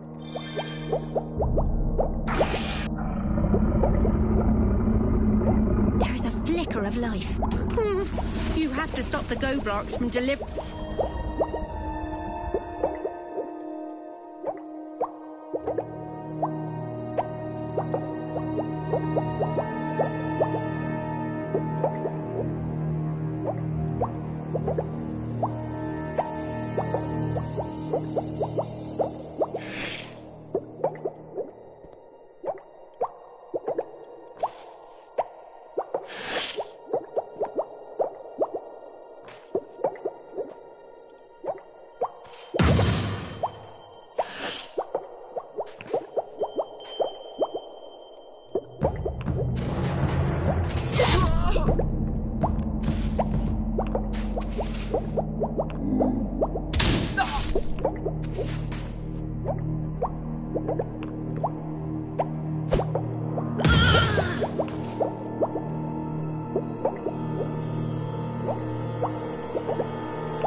Village girl, you know, stop us now. Zainab, realizing this is the orc who led the massacre on Tide Reef years ago, swims towards him. Horatio has no choice but to go with her.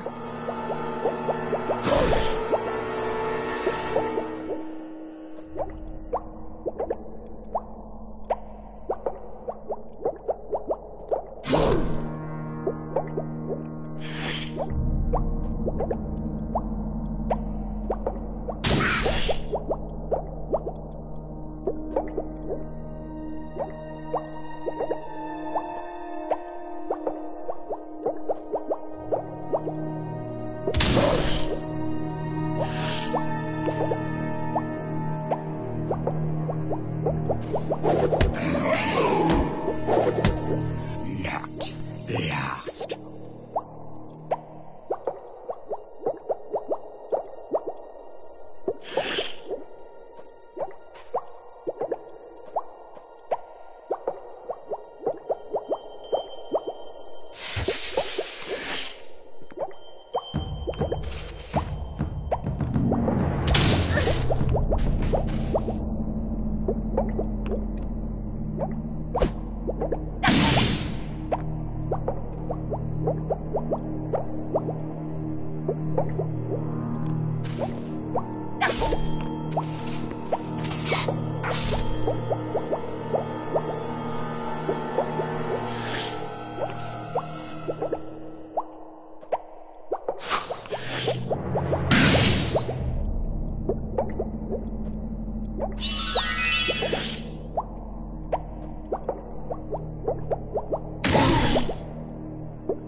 That goblark is halfway to Branchia's mouth.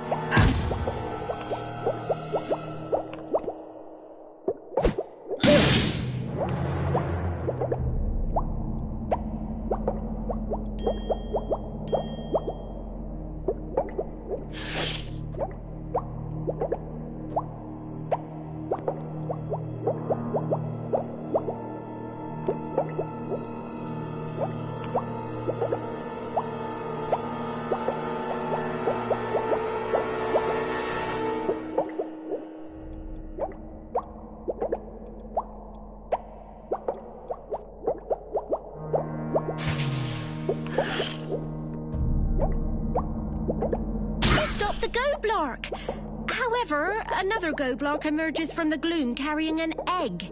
They seem to have an endless supply of eggs and sacrificial goblarks.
But this won't stop until you take out that orc warlock.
The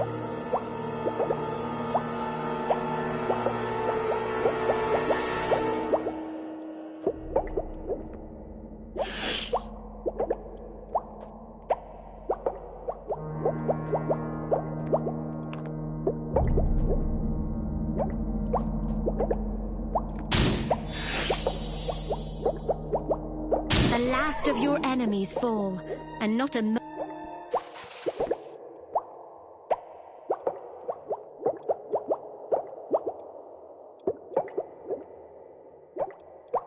As they remove their helmets,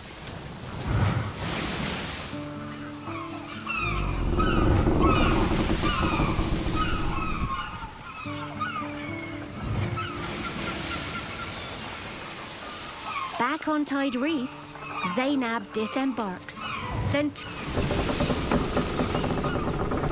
remembering the Orc captain's journal, Horatio thumbs through it. It reveals that it was an unnamed human who told the Orc. But there's something else that can...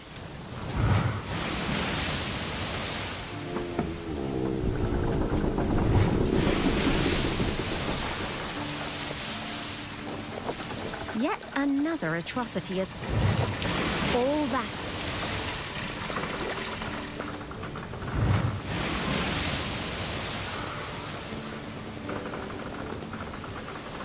Your scoundrels don't get much time to pop. A sail! 2 masts! Less than a mile ahead is a vessel.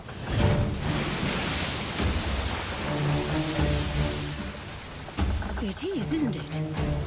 But very... Who must have been behind this? Or... Everything is finally coming together. Select a new ability for your scoundrels.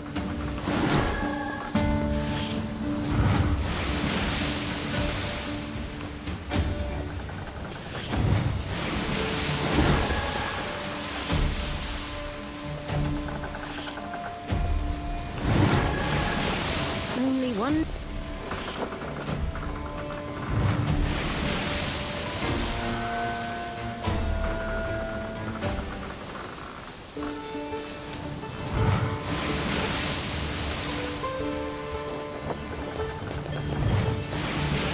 When it becomes clear...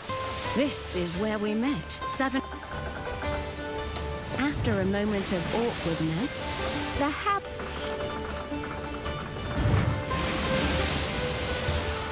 They make a deal. The hammer will... Thomas is usually the first to speak. His mind is his...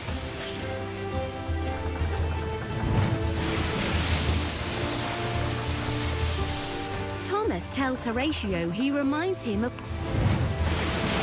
the usually chatty...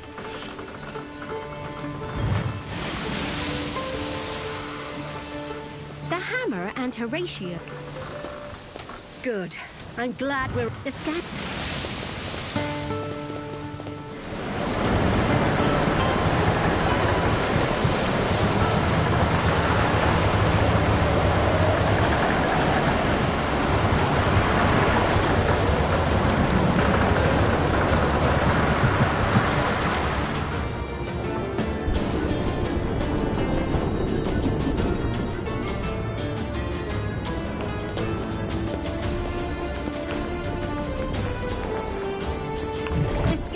came here with Captain Fred.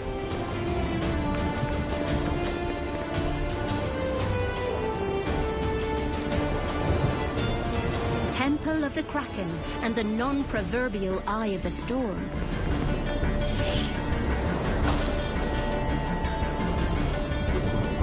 The statue has an ominous message carved into its side. Ask, and you shall receive a gift from the past, a gift from the future, and a gift from the present. But be warned, the price that... Why...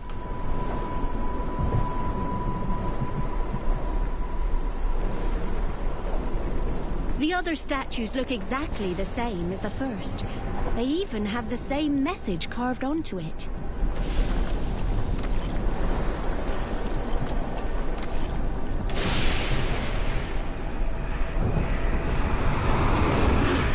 The crown in ruins.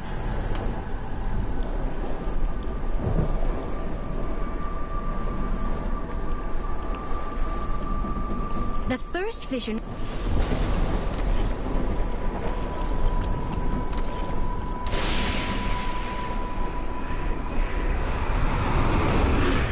Nuna, again.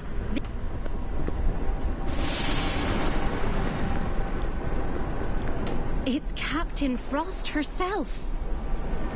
No, stop! An agent of the arms of the Kraken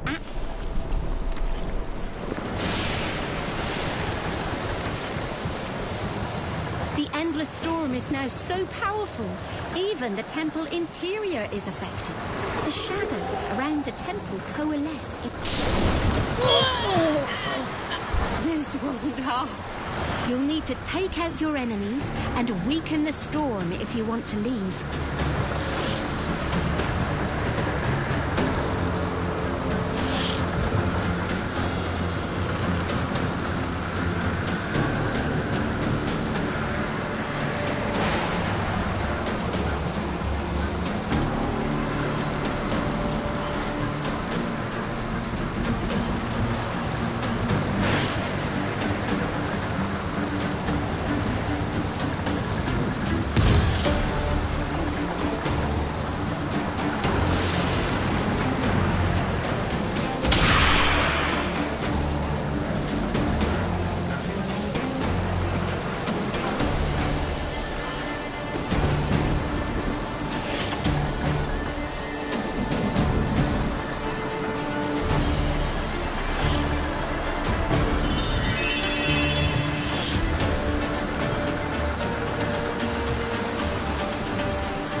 Of electricity in the air.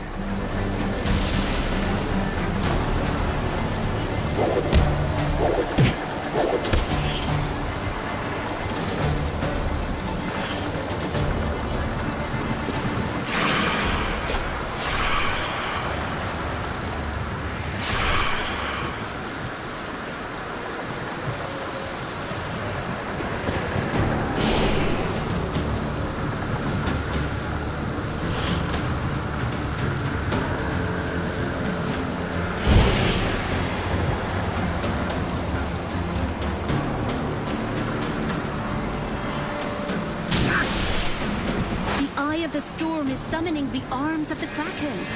Wait, these assassins seem different somehow. Like they've been corrupted by the shadow.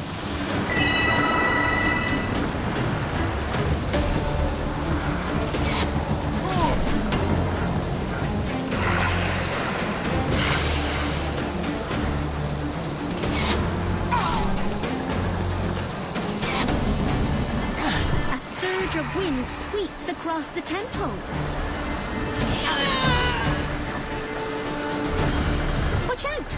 Try not to be in the water when the lightning strikes.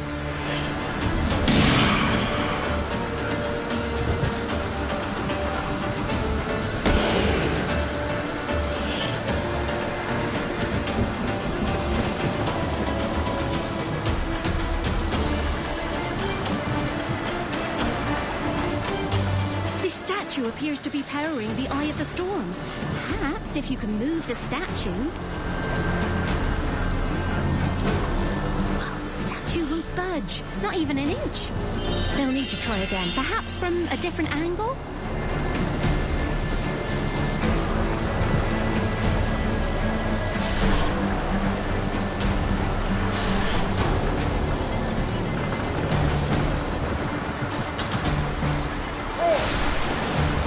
To take out the Eye of the Storm.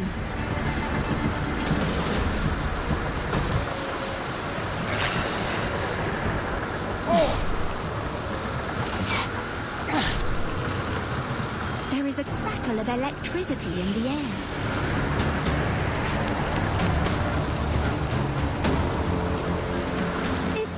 shifting. Perhaps with a pivot next time?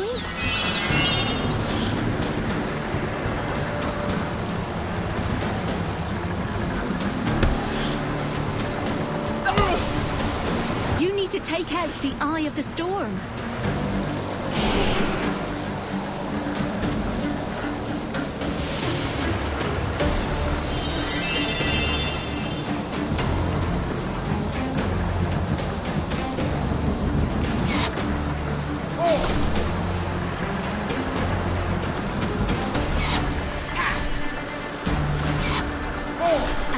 Of wind sweeps across the temple. Watch out! Try not to be in the water when the lightning strikes. There, it moved. I think. Try again to be sure.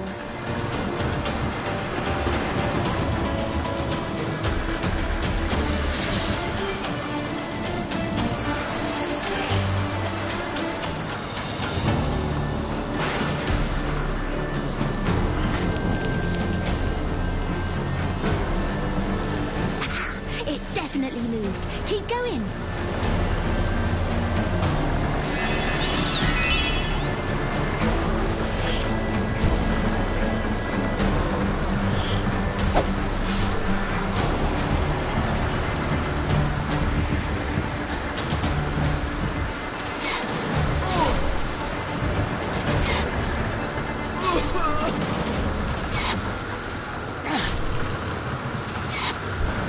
There is a crackle of electricity in the air.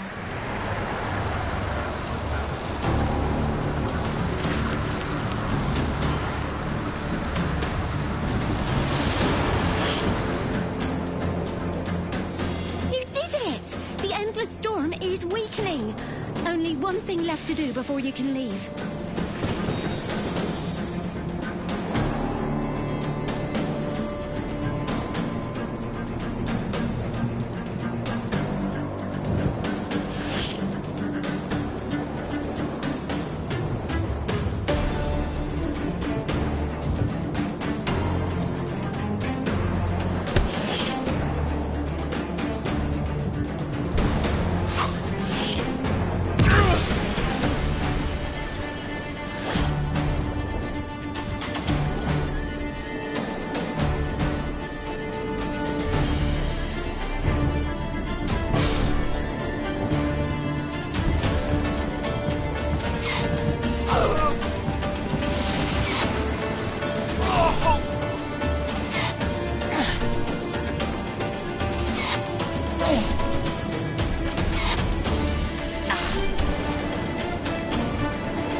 last enemy fall. The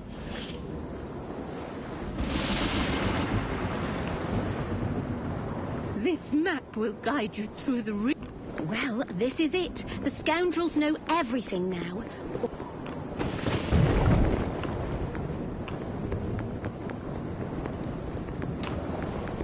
How did it go? I nearly lost the sunfish when the storm swelled.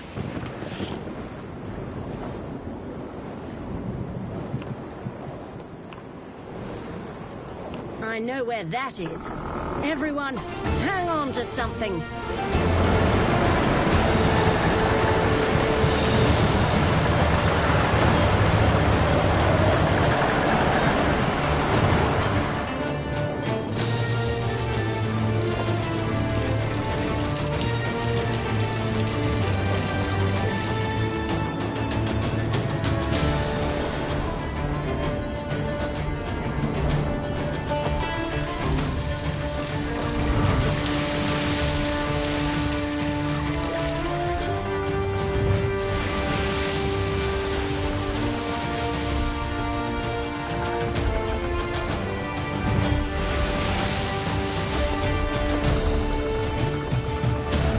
To map out the reef some years back, but we never found a safe way through.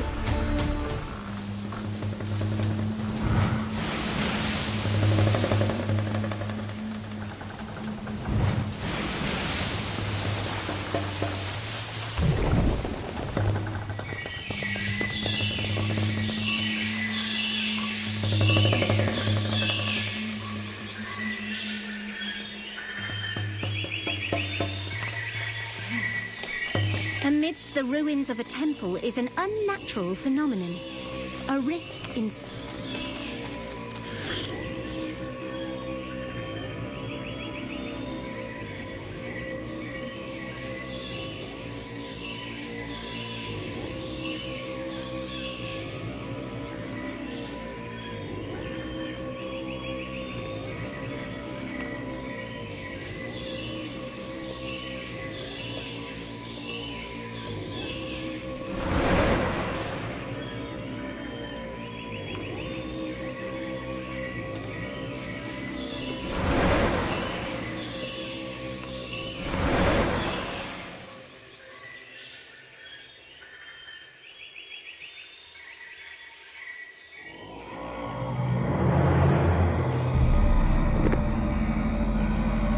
As soon as they step through the portal, a sense of...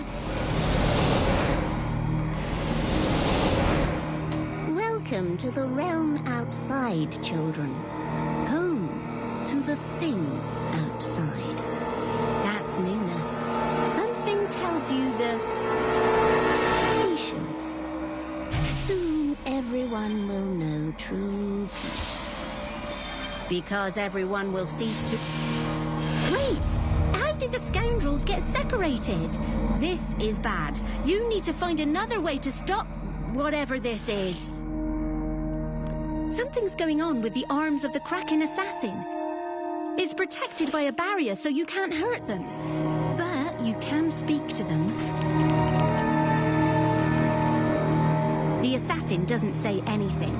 Yet somehow...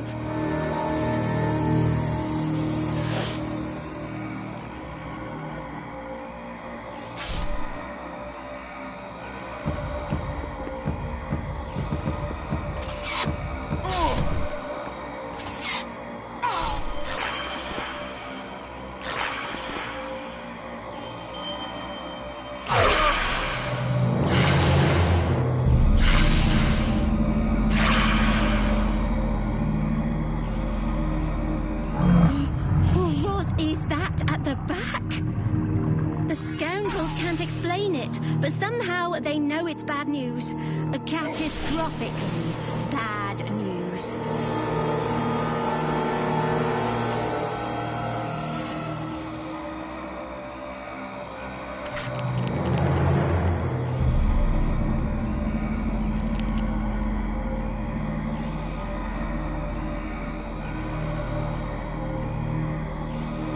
They are met with silence. But something suddenly becomes clear. Your scoundrels are absorbing knowledge from the shadows, a side effect of merely existing in this realm.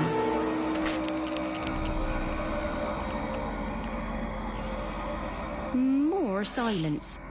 But, once again, knowledge seeps into your scoundrel's mind.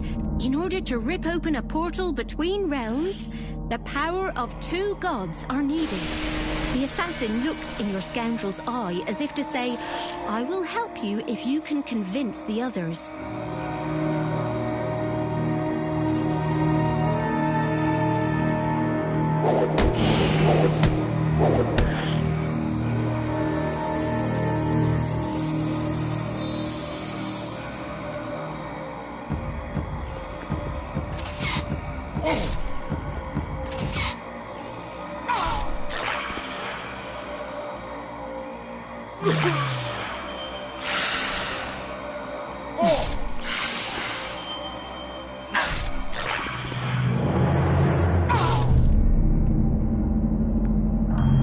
Comes up.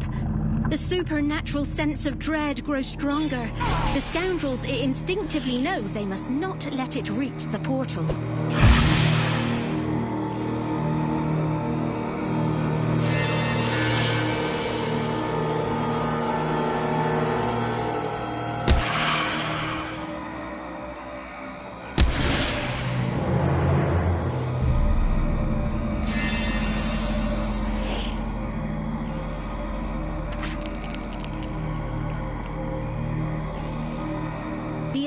Turns away from Nuna, and somehow your scoundrel knows they have persuaded them to join your side.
portal. The scoundrels have to stop this soon. You're running out of time.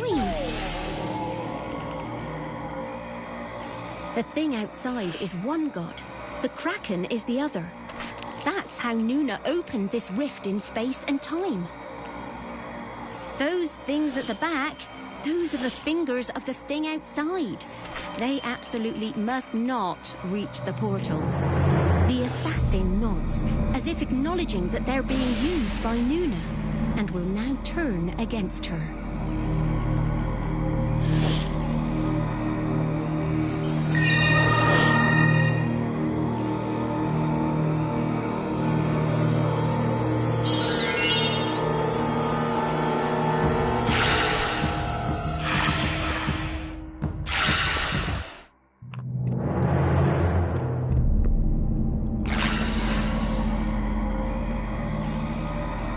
It's right next to the portal. The scoundrels know this is their last chance.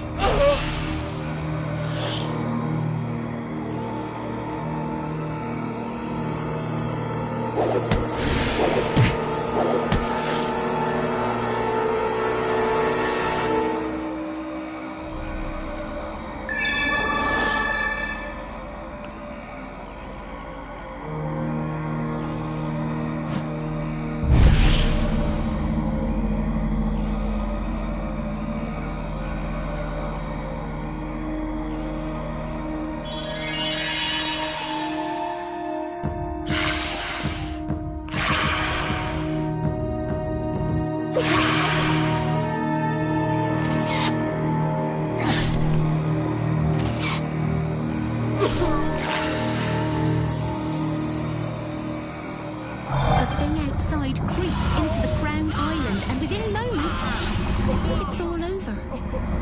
Also, Nuna lied. There is no true peace here. You might want to try again.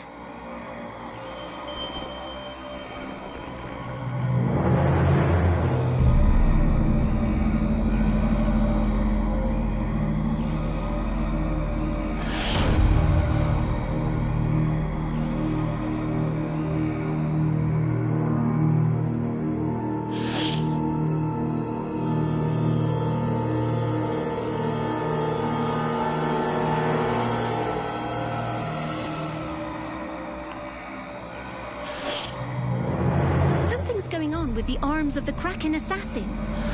It's protected by a barrier, so you can't hurt them. But you can speak to them.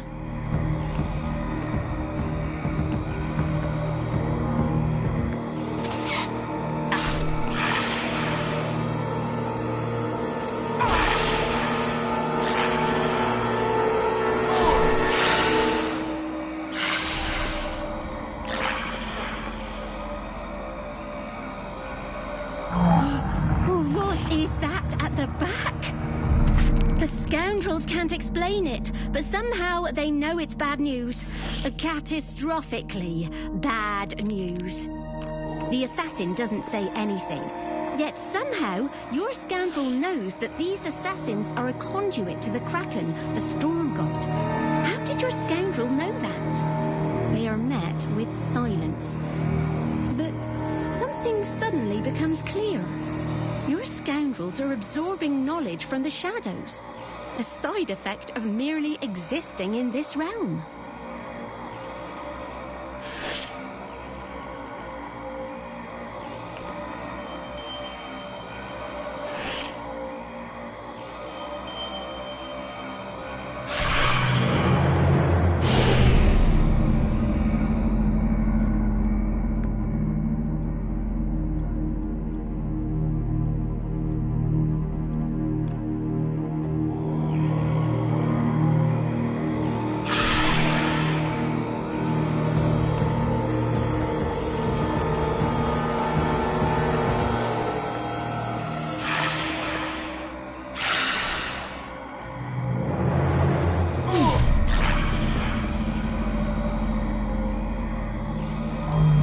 Comes up. The supernatural sense of dread grows stronger. The scoundrels instinctively know they must not let it reach the portal. The assassin looks in your scoundrel's eye as if to say, I will help you if you can convince the others.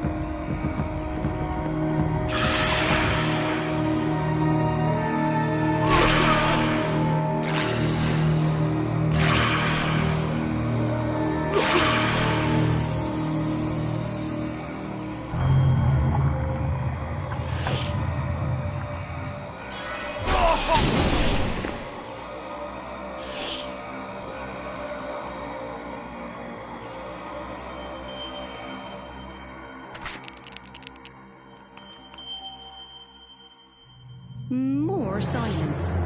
But once again, knowledge seeps into your scoundrel's mind.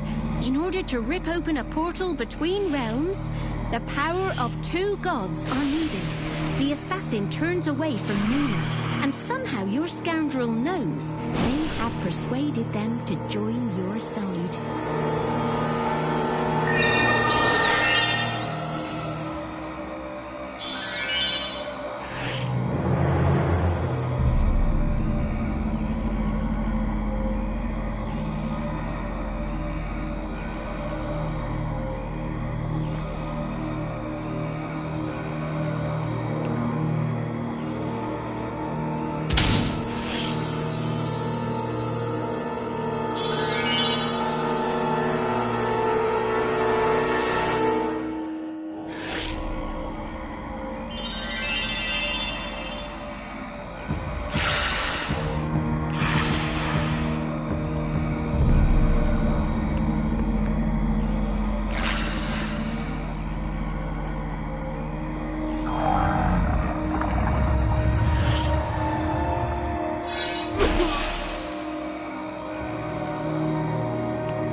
The scoundrels have to stop this soon. You're running out of time. The thing outside is one god. The Kraken is the other. That's how Nuna opened this rift in space and time. The assassin nods, as if acknowledging that they're being used by Nuna, and will now turn against her.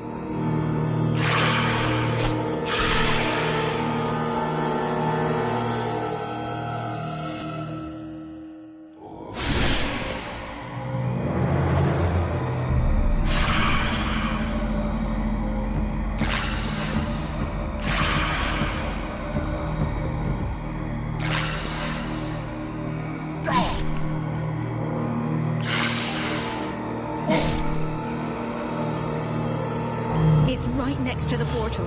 The scoundrels know this is their last chance.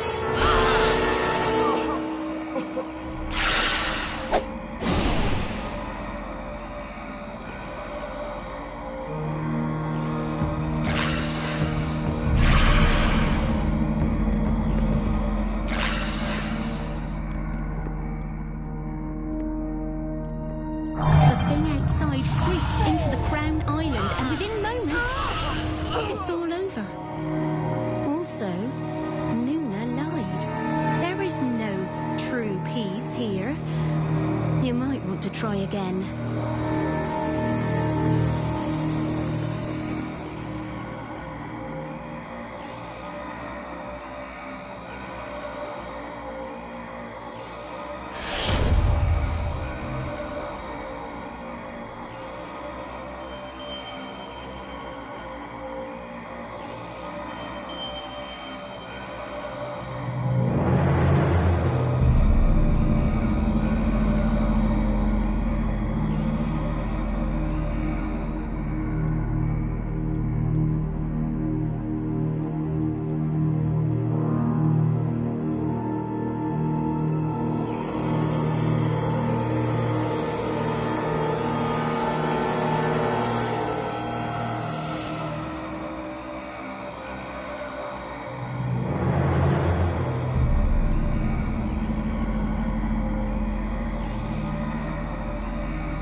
Something's going on with the arms of the Kraken assassin.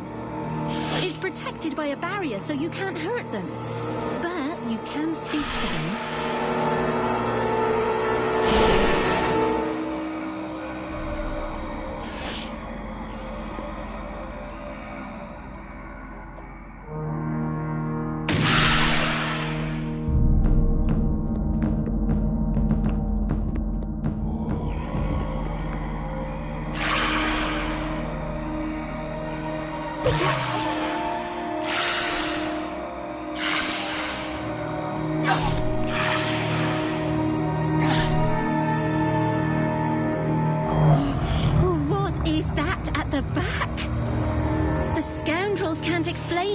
But somehow they know it's bad news. Catastrophically bad news.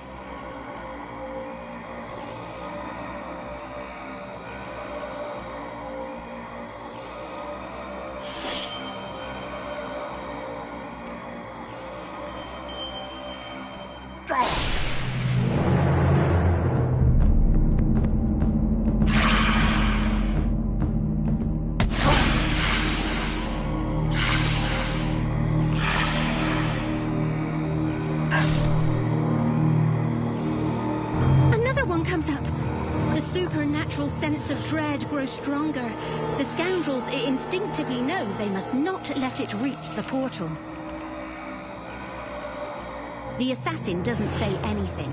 Yet somehow, your scoundrel knows that these assassins are a conduit to the Kraken, the storm god. How did your scoundrel know that? They are met with silence. But something suddenly becomes clear. Your scoundrels are absorbing knowledge from the shadows, a side effect of merely existing in this realm. More silence. But once again, knowledge seeps into your scoundrel's mind. In order to rip open a portal between realms, the power of 2 gods are needed. The assassin looks in your scoundrel's eye as if to say, I will help you if you can convince the others.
The assassin turns away from Nuna, and somehow your scoundrel knows they have persuaded them to join your side.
island, and within moments, it's all over. Also, Nuna lied. There is no true peace here. You might want to try again.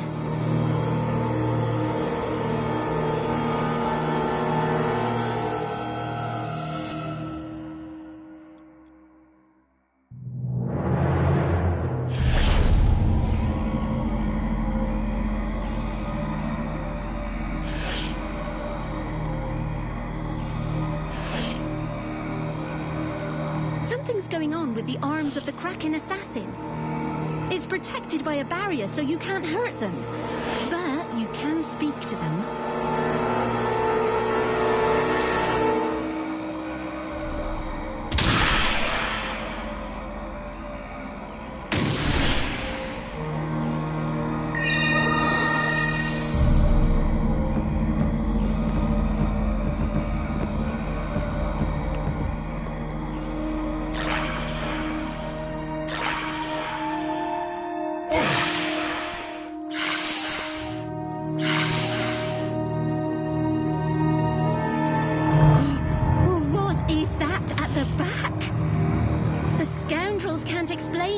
But somehow they know it's bad news. Catastrophically bad news.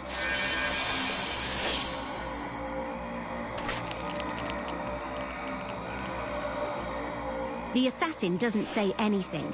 Yet somehow, your scoundrel knows that these assassins are a conduit to the Kraken, the storm god. How did your scoundrel know that? They are met with silence. But something suddenly becomes clear. Your scoundrels are absorbing knowledge from the shadows, a side effect of merely existing in this realm.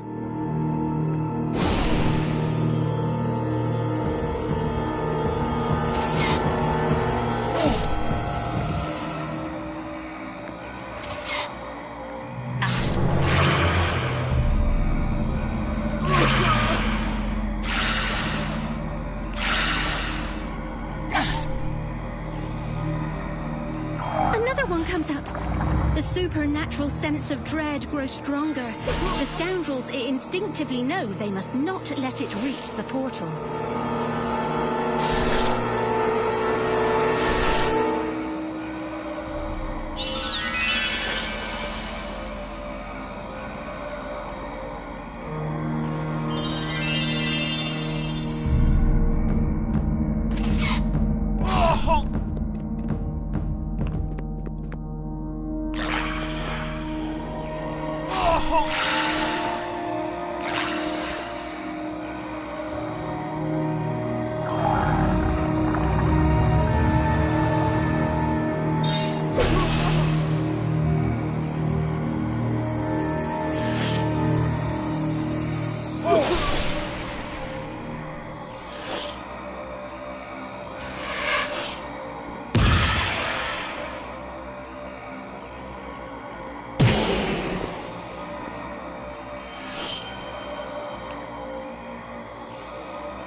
Silence. But once again, knowledge seeps into your scoundrel's mind. In order to rip open a portal between realms, the power of two gods are needed. The assassin looks in your scoundrel's eye as if to say, I will help you if you can convince the others.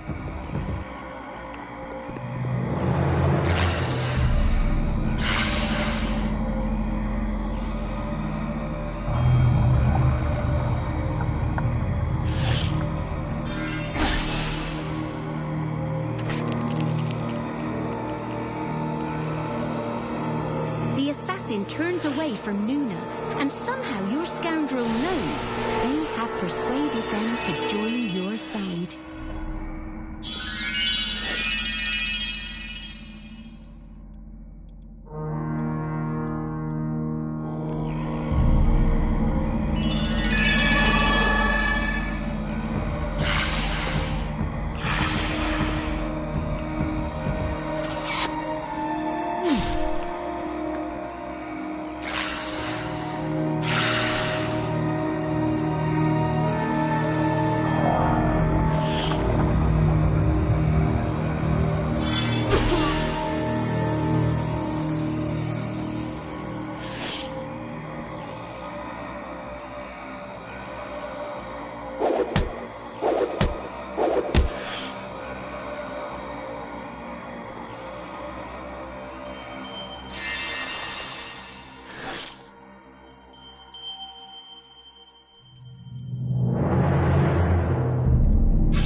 The assassin nods, as if acknowledging that they're being used by Nuna, and will now turn against her.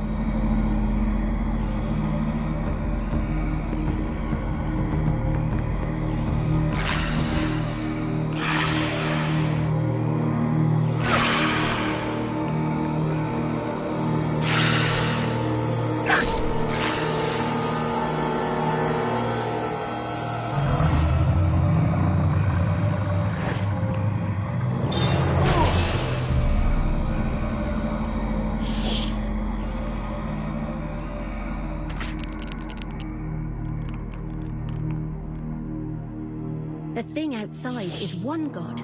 The Kraken is the other. That's how Nuna opened this rift in space and time.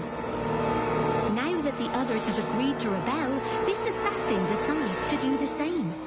Without a single word, they launch a coordinated attack on Nuna. Nuna's protective barrier is gone. Not only that, the assassins have created a way for you to reach her. Rebellious children, why do you fight me? Don't you know I'm doing this for you?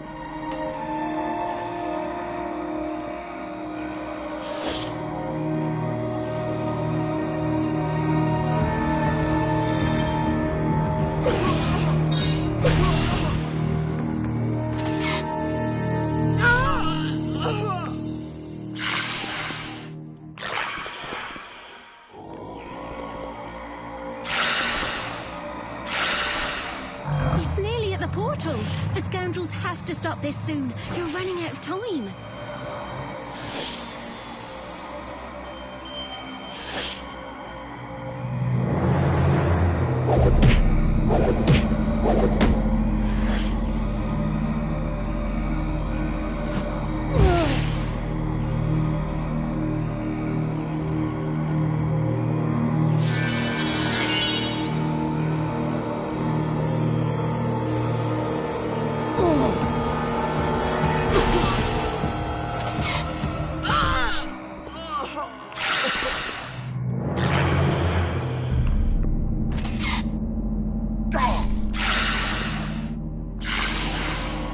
It's right next to the portal. The scoundrels know this is their last chance.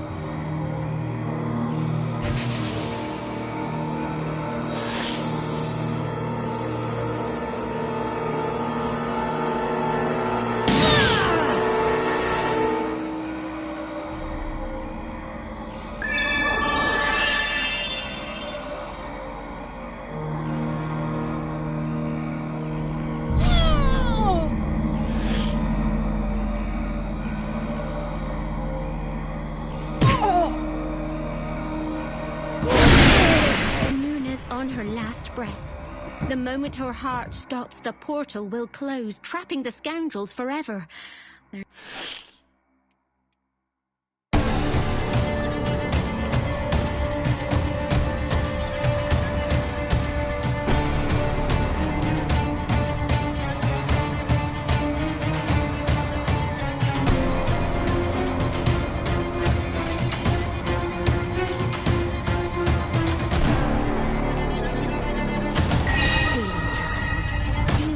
Perish so easily. Can you feel it? The thing outside.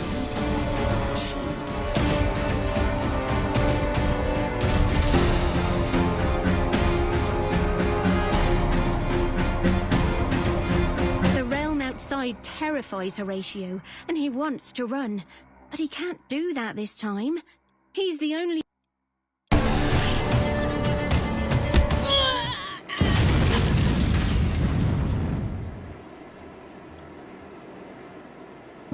Without light, the realm outside is cold and dark and hungry. But the mortal world is safe.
They never really cleared their names, but they've stopped caring about that.